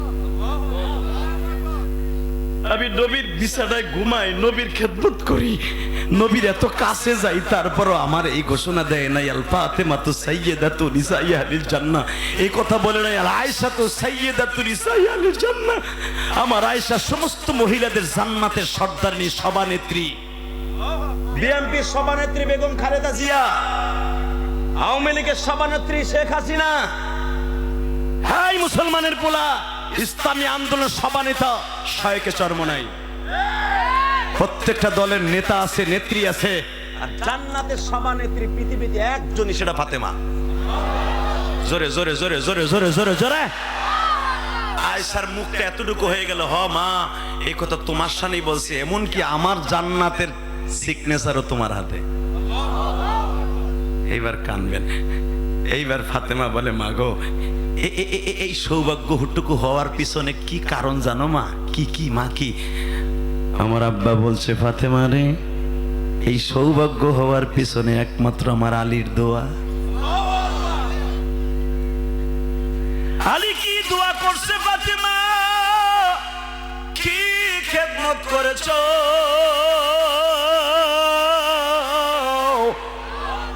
কোন রাত্রে তোমার এই সৌভাগ্যবান হয়েছো? কোন আমারে, আমিও তোমার আব্বার কাছ থেকে ওই সৌভাগ্যর দায়িত্বটা নিমু। 2 মিনিট আমার দিক তাকায় থাকবেন, শুনতে মন চায়। ও মা, তোর আব্বা এই যে এত দামি আল ফাতেমাতু সাইয়্যিদাতু নিসাই আহলিল জান্নাহ, সমস্ত মহিলাদের জান্নাতের লিডারিনী, সর্দারিনী ফাতেমা, এটা কোন রাত্রে বলছিল? আলীর কোন দোয়ার কারণে? আমার দিক তাকাইতে হবে। জমিনের মালিক কে? আল্লাহরে জোরে একটা ডাক দেন তো, দেন, আরো জোরে ডাক দেন, ডাক দেন, ডাক দেন, ডাক দেন, ডাক দাও, ডাক দাও, ডাক দাও, ডাক দাও জোরে। নিজের হাতে বান্দা তুমি বানায়া কোনদিন মাফ না করে পারবেন। আল্লাহ, আমি এদের চোখে পানি দেখছি, এদের বাবা মাকে মাফ করে দাও, আমার মা বোনদেরকে মাফ করে দাও। আমাদের প্রধান অতিথি গেছে, বিশেষ অতিথি তো বসে আছে, ঠিক না বেঠিক? একই গাছের 2টা ফুল, বড় ভাই ছোট ভাই। আমার দিক তাকাবেন, কোন দিকে ঘাটটা ঘুরাবেন না। রেডি? ওমা, তোরে কবে বলছিল যেই দোয়ার কারণে আজকে তুই সমস্ত মহিলাদের জান্নাতের সর্দারিনী? ওমা, আমি আপনাদের উদ্দেশ্যে আবুল কালাম আজাদ ভাইয়ের কারণে এই ওয়াজটা এদিকে নিয়ে আসলাম, শুধু আমার দিকে তাকান। এই ফাতেমা বলে, মা গো, ঠিক এমনই একদিন রোজার মাস, আমার ফ্যামিলিতে কোনো ইফতারিও নাই, খাবার নাই। হঠাৎ করে আমার স্বামী আমারে বলছিল, ফাতেমা তোমার না একটা ভালো চাদর আছে, দামি চাদর, ওই চাদরটা আমারে দাও, আমি বাজারে বিক্রি করে ইফতারি কিনে লই আহি। জোরে জোরে জোরে জোরে। আমার স্বামীর অর্ডার, আমার আব্বা বলছিল স্বামীর অর্ডার কখনো ফেলবি না। ওমা, স্বামীর অর্ডারটা পাইয়া পাগলের মতো হাসানের আব্বার হাতে, আবু হাসানের কাছে তুলে দিলাম। আমার স্বামী বাজারে নিয়ে যখনই দাঁড়াইছে, হঠাৎ করে দেখি, এই কথা বলা যাবে না, এই মহিলা কথা, এই বাচ্চাই খামোশ, মহিলা প্যান্ডেলে কোনো আওয়াজ হবে না। মারহাবা বলেন আরো জোরে। কষ্ট হইতেছে? এই মুসলমান বাইরে দিকে দেখেন।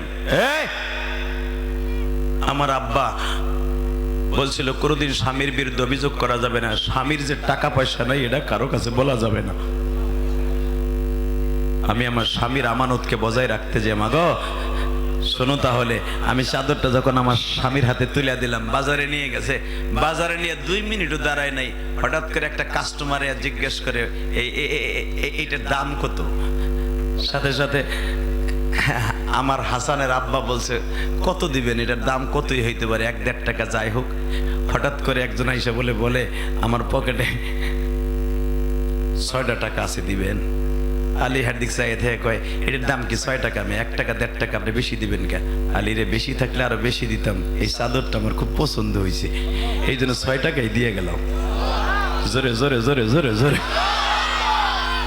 আয়েশা চাতক পাখির মতো তাকায় আছে। তারপরে মা, ও মা, তারপরে আমার স্বামী আবুল হাসান আমার চাদরটা বিক্রি করে দিয়া বাজারে 6 টাকা নিয়ে মার্কেটে যাবে, মার্কেটিং করবে, ইফতারি সেহরি গুলো কিনে নিয়ে আসবে। 6 টাকা কি আর 1 একটা দুইটা টাকা আমাদের 2 মাস ধুমধামে চলতো। এই চিন্তা ভাবনা করে আনন্দে চিত্তে আবু হাসান বাজারের দিকে যাচ্ছে। হঠাৎ করে দেখে একটা লোক সাদা কাপড় পরে দৌড়ে এসে বলে, আমি অনেক দূরের থেকে আসছিলাম, আমার খুব কিছু টাকার দরকার, আমার 5-6টা টাকা হইলে আমি দেশে যাইতে পারতাম। আমার আবুল হাসান তো আমার চাইতেও দানি বুড়িমা, সে কোনো দিক না তাকায় দূর আমার ফ্যামিলির যা হয় হইব না, ফাতেমার একটা বুঝ দিব না, ফাতেমা তো আমার থেকে দানবীর। বাপ করে আমি আমার স্বামী 6 টাকা দিয়ে দিছে। 6 টাকা মুসাফির ভাই একবার আমার দিক তাকায় আর একবার টাকার দিকে তাকায়। 6 টাকা নিয়ে যাইতে দেরি আছে। হাসানের আব্বা মনে মনে কয়, চাদরটাও শেষ, টাকাও শেষ, মার্কেটও নাই, ইফতারিও নাই, সেরিও নাই, জবাব দিব কি জবাব দিমু? এই চিন্তা ভাবনা করে দাঁড়াই রয়েছে বাজারে, যে কি লজ্জায় যে কি কম, এটা তো আমার চাদর না, এটা ফাতেমা যৌতুক হিসেবে তার আব্বাই দিছিল তার মার চাদর, এটা কেমনে দিব? চাদরও শেষ, টাকাও শেষ। ফাতেমাকে রেডে বুঝবে যে আমি কি করছি। মা গো, এই কথা শুনি আমার স্বামী দাঁড়ায় আছে। হঠাৎ করে কে জানো দাঁড়ায় বলে, এই উটটা আমি বিক্রি করব, আপনি কিনবেন নি? আমার স্বামী বলছিল, উটটা আমি দিয়ে কি করবো, আমার পয়সা নাই, আপনি আমার কাছে বেচবেন, আপনি বাকিতে কেনেন তো ভাই, আমিও বেচতে পারতেছি না, আপনি কেনেন, আপনি বেচা পরে আমার টাকা দিয়েন, এটা তো জায়েজ আছে। আপনারা আমি দিছি, সমস্যা কি? নেন, আমার মালিক আমার বেচতে দিছে, আমি আপনারে দিয়ে গেলাম, মালিক কইছে বাকিতে বেচতে চলবো, টাকা পরে পাইলে হইব। জোরে জোরে জোরে জোরে জোরে জোরে। আপনি গরিব মানুষ, নেন, দেন, যদি মাগনার উপরে জাপসা হয় অসুবিধা কি? আমার হাসানের আব্বা উটটা নিয়ে দাঁড়িয়ে আছে। 10 মিনিট পরেই কে যেন দৌড়ে আসছে। উটটা অনেক সুন্দর তো, ল্যাঞ্জা ম্যাঞ্জা ধরে, এত সুন্দর উঠ তো বাজারে নাই, বেচবেন নি ভাই? আরে ভাই হবে তো, মাগরিবও কাছে আসতেছে, বাসায় যাইতেইব, কত নিবেন? কত আর নিব, কত আর দিবেন? আমার কাছে বেশি নাই ভাই, উটটা দেখে পছন্দ হয়েছে, শখের তোলা 80 টাকা হইলো সমস্যা নাই, তো আমার কাছে 80 টাকা নাই, 70 টাকা আছে, নিয়ে নেন। আলী কয় 70 টাকা? কয় না, 70 টাকা না, 10 টাকা আমার লাগবো, 10 টাকা আমার ভাড়া, 60 টাকা নেন। সুবহানাল্লাহ, বোর খেতার নিচে যে কই, আমি আবার বলছি, 70 টাকা দাম আছে, 60 টাকা নেন, 10 টাকা আমার কাছে থাও। আলী কই ভাই 20 টাকা দিলে তা তো আমি লাভ, 12 টাকা দিলেও লাভ, আমি কিনছি 10 টাকা দিয়া,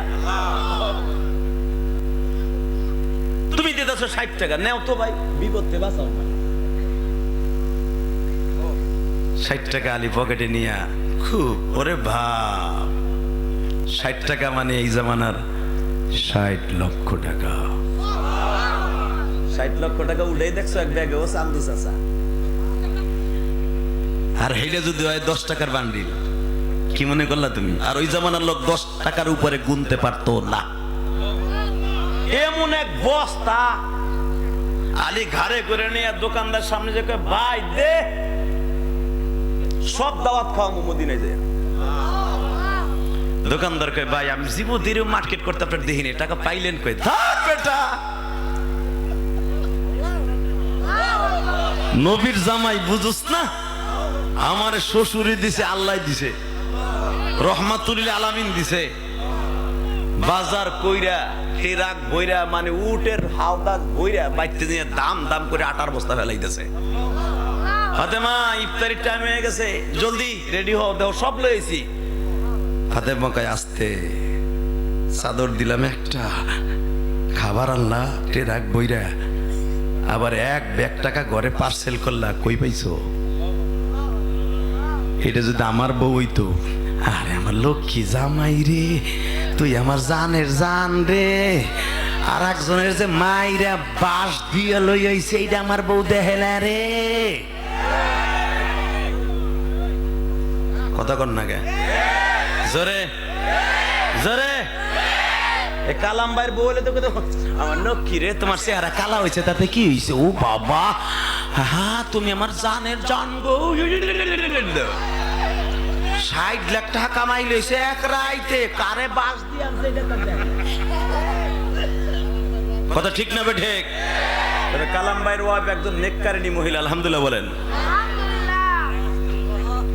শুনতে পাইছি লোকটার বিবি অনেক সুন্দর ছিল এবং অনেক নেককারিনী চরিত্রবান ছিলেন। আলহামদুলিল্লাহ বলেন। উনি আমাকে আজ থেকে আরো 1 মাস আগে বলেছিলেন, হুজুর সে বাসতলা মাহফিলে যখন আসি হুজুর আমারে শোনা জানি না সোনা বাজু যখন গেছি তখনও কেঁদে কেঁদে বলছিল একজন স্বামী তখনই তার স্ত্রী মরার পরে কান্দে যে স্ত্রী ভালো থাকে। আর আমার স্ত্রী এমনই দোয়া ইউনুস পড়ি আমরা, আল্লাহ ও মরলে আমি আরেকটা লই, আল্লাহ ওর যন্ত্রণা রে আল্লাহ ওরে ছাড়তেও পারি না, কিচ্ছু করতে পারি না। যদি ছাড়তে যাই ওর ভাইরা আমার আইকেলা বাস দিব, আল্লাহ ওরে নেও। মাঝে মাঝে মাদ্রাসা একটা হাও দেয়, দোয়া ইউনুস পড়েন আমারটা যেন জায়গা। অনেক স্বামী আছে এখানে, এগুলো জানি তো, কথা বলেন না কেন? তাহলে আপনারাও চান প্রথম বিবির মতো বিবি পাবেন না, এটা মাথায় রাখেন।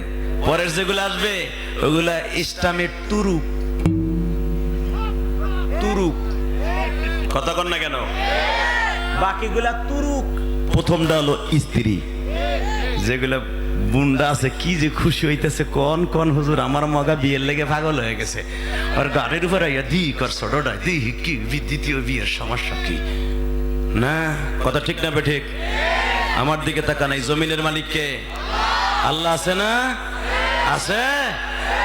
বাবা আমি আমার স্বামীর তুমি জানো আস্তে আস্তে করে বোরকাটা পরে নিয়ে গেলাম ইফতারির আগে। আমার আব্বা তখন ইফতারিতে ছিল, আল্লাহু আকবার জোরে বলতে পারলেন? মাগো যখন আমার স্বামীকে নিয়ে গেলাম, আমার স্বামী ইফতারি মসজিদে করলো, আমিও করলাম। ও মা ইফতারি শেষ করার পরে আব্বা ঘরে আসলেন, আমারে জিজ্ঞাসা করলেন, ফাতেমা রে ইফতারির আগে কখনোই তো তোমরা আমার বাড়িতে আসো নাই, আজকে কেন আমার বাড়িতে ঘুমা?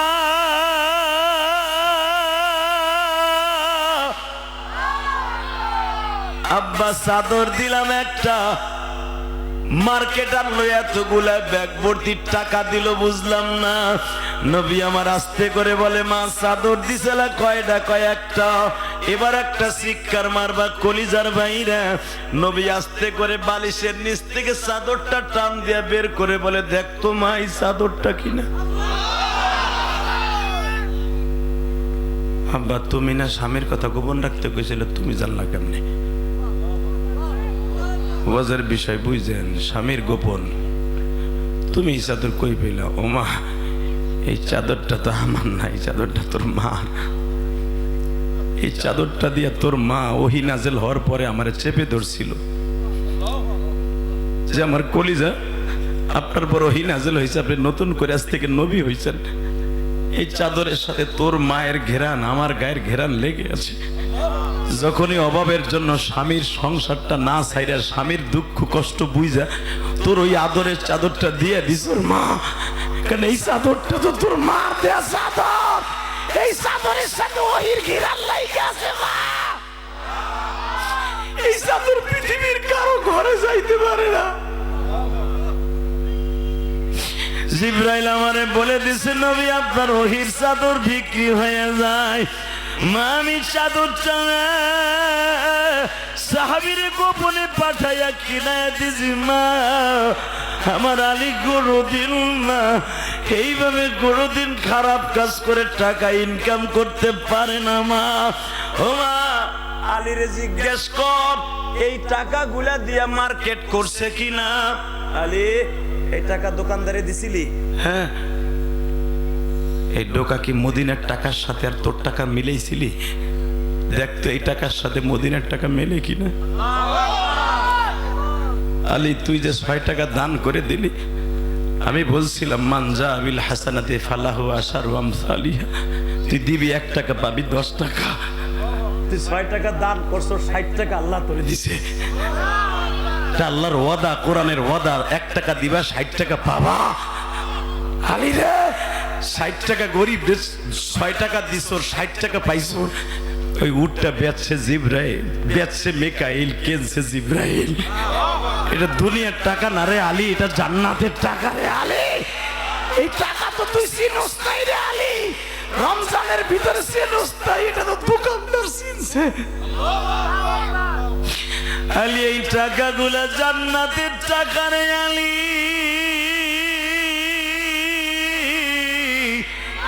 একটা টাকার সমতুল্য পৃথিবী বিক্রি করলেও হবে না রে আলী।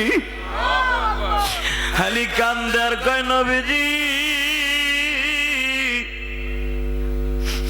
আমি আপনার দুইটা পাও ধরে বলি, ফাতেমা তো আমি কষ্ট পাইছি, আমারে কি মাফ করে দিবেন না? আমার নবী বলে আলী রে এবার ফাতেমার লইয়া ঘরে যা, আমি আমার ফাতেমারে তোর কাছে দিলাম, আজকে রাত্রে আমার ফাতেমার জন্য কিছু মাওলার কাছ থেকে দিবি। বাজান রে আলী একটা দৌড় দিয়া মসজিদে ঢুকিয়া হাত তুলছে, ও মালিক,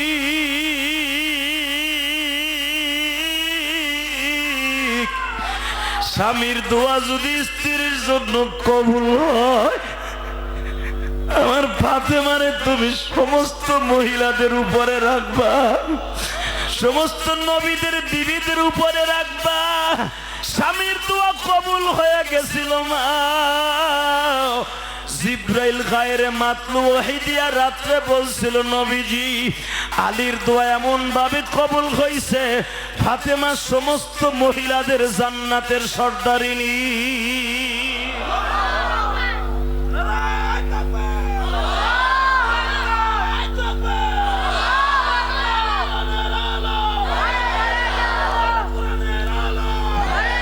আল্লাহ আল্লাহ আল্লাহ, আমি জানি না আমার কোন মা মহিলা প্যান্ডেলে বসে কান্দে। যদি আমার মার মধ্যে এমন কেউ থাকে আল্লাহ তাদেরকে ফাতেমার সাথে জান্নাত দিবা। আল্লাহ আমার মাদেরকে স্বামীর খেদমতগার বানায় দিবা। আল্লাহ তোমার কাছে একটা দরখাস্ত, আমার মাও তো একটা মহিলা। আমি জানি আমার মা শুধু একটা দুঃখ নিয়ে মারা গেছে, কলিজার ভাইরা। আমি তোমাদের দুইটা পাও ধরে বলে দিয়ে যাই, একটা দুঃখ নিয়ে আমার মা দুনিয়ার থেকে গেছে। আমার মা মাত্র 29 বছর বয়সে মারা গেছে, আমার বয়স ছিল 12 বছর। আমার মা ইন্তেকালের আগে শুধু আমারে দেখার জন্য আমার মা পাগল ছিল। কারণ আমি মাদ্রাসায় ছিলাম, আমার মা শুধু বলছিল ইলিয়াজের আব্বা আমি তোমার কাছে কিচ্ছু চাই না, আমি চলে যাব যে কোনো মুহূর্তে। কারণ সকালবেলা আমার ছোট্ট ভাইটা হয়েছে, রাত 12টার সময় আমার মা মারা গেছে, আমার ভাইটাও মারা গেছে, আমার মাও মারা গেছে। আমার মায়ের বেলাট, আমার মায়ের রক্ত বন্ধ করতে পারে নাই। আমি জানি আমার মা শহীদ, আমার মা শহীদ। এই যে আলে বললাম আমার বাম পাশে বসে কান্দে, এদের কাছে জিজ্ঞাবেন ডেলিভারি সন্তান করতে যায় যদি মা রক্ত ভরতে ভরতে মারা যায়, ওই মা শহীদ হওয়ার সময় রক্ত পড়লে যেই সব সেই সব নিয়ে কবরে যায়। আমার মা রাত 11টার সময় পর্যন্ত আমার আব্বারে বলছিল ইলিয়াজের আব্বা আমি তোমার কাছে কিচ্ছু চাই না, আমার ইলিয়াসকে এক নজর দেখাও, আমার ইলিয়াসকে আমি এক নজর দেখে মরতে চাই।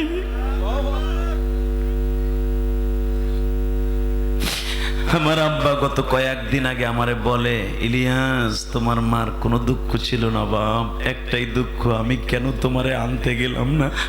আমি যদি সন্ধ্যার দিকে তোমার আনতে যাই অন্তত তোমার একটু দেখাইতে পারি। আমি কি জানতাম তোমার মা আজকে রাত্রে চলে যাবে। মরার 10 মিনিট আগেও বলছিল ইলিয়াজের আব্বা আপনি ইলিয়াজরে আমারে দেখাইলেন না। আমার ইলিয়াস এই কথা বলে সারা জীবন কাঁদবে, সারা জীবন কাঁদবে। আমার ইলিয়াসের দুঃখ দুনিয়ার কেউ বুঝবে না। আল্লাহ আমি জানি আমার অনেক মা আমার মতো বয়সে মা হারাইছে, বাবা হারাইছে। আল্লাহ তুমি আমার মাদেরকে মাফ করে দিও। আল্লাহ আমার ভাইদেরকে মাফ করে দিও। যাদের মা বাবা বেঁচে আছে তাদের হায়াতকে লম্বা করে দিও। আমার মতো কপাল পোড়া কোন মাকে তাড়াতাড়ি দুনিয়ার থেকে নিও না।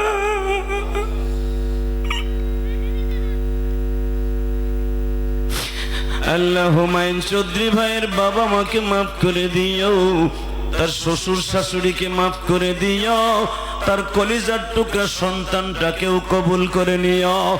এই মাহফিলকে মালিক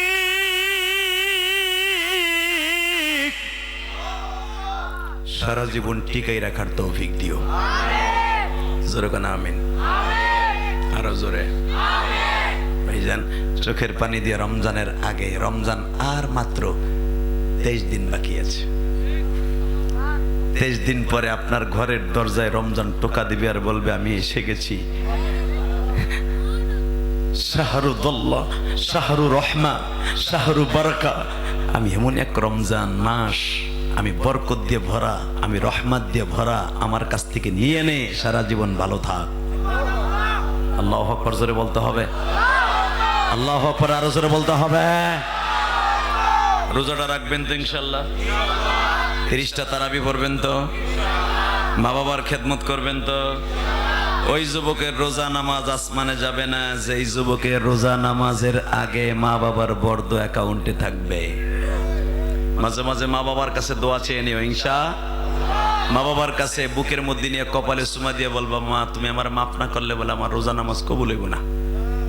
তোমার মা বাবা যদি মাফ করে দেয়, কসম এই কোরআন হাতে নিয়ে বললাম, তোমার রোজা কবুল হবে হবে হবে। যাদের নাই তাদের জন্য মাসলা হলো, এরকম রমজান মাসে ইফতারি করার আগে মার জন্য দোয়া করবা, বাবার জন্য দোয়া করবা, কারণ ইফতারির দোয়া ডাইরেক্ট কবুল হয়। আল্লাহু আকবার জোরে বলতে পারলা না? যাদের মা বাবা আছে দোয়া নিবা তো? আমি চাই তোমাদের রোজাটা কবুল হোক ইনশাল্লাহ। বলে তো 30টা সেকেন্ডে আমার যেটা সবচেয়ে বেশি আমি জানি, আল্লাহ যদি আমার কোনো ওসিলায়, ওয়াজের ওসিলায় মাফ করে, এই আমলটার কারণে মাফ করবে। আমি এটা জানি। পৃথিবীর শ্রেষ্ঠ আমলের মধ্যে একটা আমল, সন্তানের বুকে বাপরে ফিরিয়ে দেয়া। ঠিক না বেঠিক? গত সপ্তাহ তার আগের সপ্তাহ আমি দিনাজপুর মাহফিল খেলাম দিনের বেলা। আল্লাহর কসম, আল্লাহর জাতের কসম, আল্লাহর জাতের কসম, এই কোরআন ধরে বলছি। এই মাঠে আমির হামজা ওয়াজ করে এসে আর গতবার একটা যুবককে যখন আমি বললাম তো রোজা কবুল হওয়ার জন্য, নামাজ কবুল হওয়ার জন্য বাপের কাছে মাফ চাই দেব, এই ছেলেটা তার বাপের সাথে 8 বছর কথা বলে। 8 বছর এই কোরআন আমার সামনে বিয়ে করছে, প্রেম করে মা বাপ মাইনে নেয় নাই, বাপরে মাইনে নেয় নাই। ছেলে ভাড়া থাকে দিনাজপুর শহরে, বাপ থাকে গ্রামে, বাপরে একটা টাকাও দেয় না। ব্যবসা করে হাড়ি পাতিলের, সিলভারের, কোটি কোটি টাকার মালিক পোলা।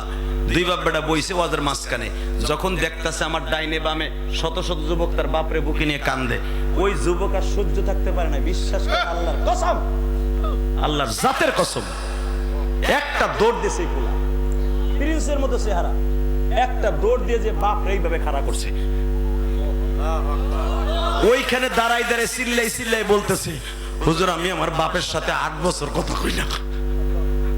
আবার আব্বা যদি শুনে আবার দোকানের সামনে গেছে, আমি দোকানে ঝাপলা ভাইতে এবার দুষ্পন আবার বাপ, হুজুর হুজুর গো, দিনাজপুরে ভাষা, হুজুর গো আপনি না কইছেন আমার কোনো কিছু কবুল হইব না, এই যে আমার বাপের আমি ধরছি, আমার বাপ মাফ করে দিছে, এখন কি হইব হুজুর? কোরআন হাতে নিয়ে বলছে আল্লাহর জাতের কসম। আমি বললাম বুড়া বাজান আপনি মাফ করছেন। বাপ চিল্লে আর কি কয় জানেন, মনে হয় আমি জান্নাত আমার বুকে ফিরে পাইছি, জান্নাত আমার বুকে ফিরে পাইছি।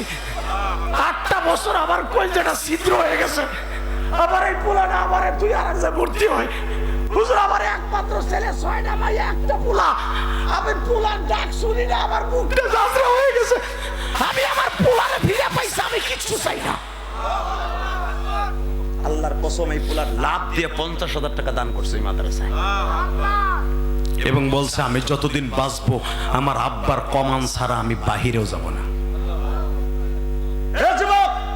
আমিও গ্যারান্টি দিয়ে আসছি, কোন দিনাজপুর শহরে কারো দোয়া কবুল না হইলে ওর দোয়া কবুল হয়েছে। বলো এই 8 বছরের বন্ধকতা সৃষ্টি, ও যদি রোজাও রাখতো, সবে বরাতও যাইতো, আর কোনো দোয়া আসমানে যাইতো না। কথা কর না কেন? 8 বছর আর রোজা নামাজ কিচ্ছু আসমানে যায় নাই। আমি আর রোজা নামাজ আসমানে আল্লাহর হুকুমে দিয়ে আসলাম। এমন অনেক যুবক আছো বাবার সাথে বেয়াদবি করছো, সুযোগ পাও নাই, আজকে কি পারবা? তোমার আব্বাই মাঠের মধ্যে আছে, একটা যুবক লাভ দিয়ে দাঁড়াইয়া পাগলের মতো দৌড় দিয়ে বাপরে বুকের মধ্যে নিয়ে মাপ চাইবা, আসো কেউ? পারবা? পারবাই রমজানের আগে দেখাইতে পারবা? যদি একটা দৌড় দিয়ে আমি আমার বাপের কাছে মাপ চামো, দাঁড়াও। তেমন কোন যুবক আছো? দাঁড়াও তো, দাঁড়াও।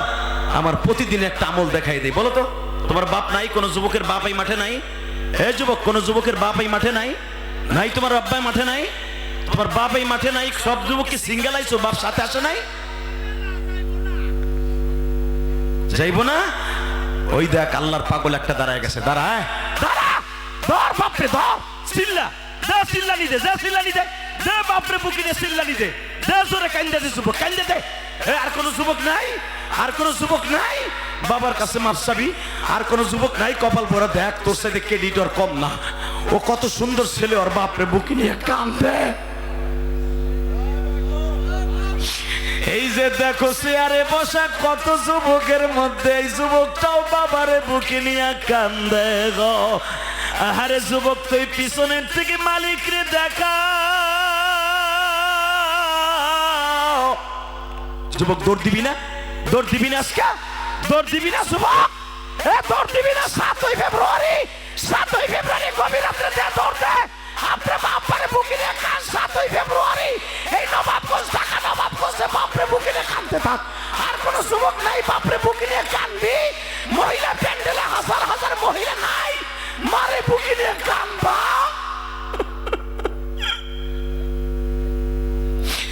আল্লাহ দেখো হুমায়ুন চৌধুরীর মাহফিলে 7ই ফেব্রুয়ারি কান্দে গো।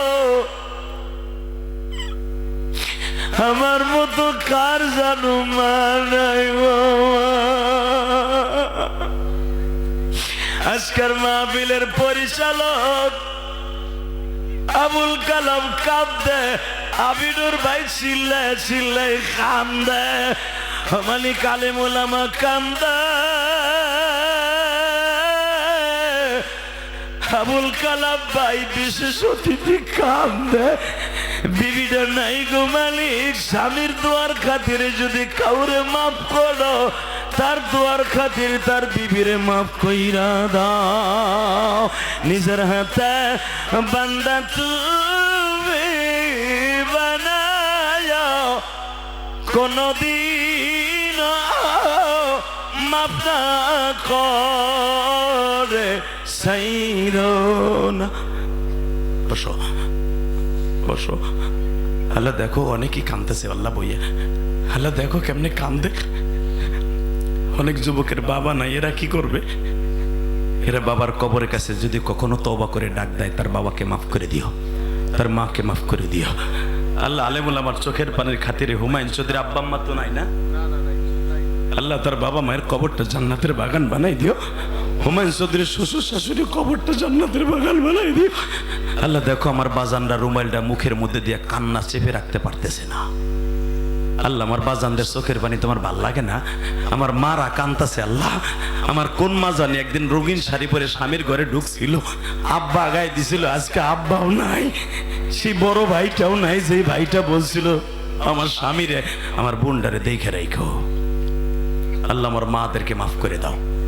সবাইরে ভালো রাখবেন, সুস্থ রাখবেন, 30টা রোজা রাখবেন ইনশা ইনশা।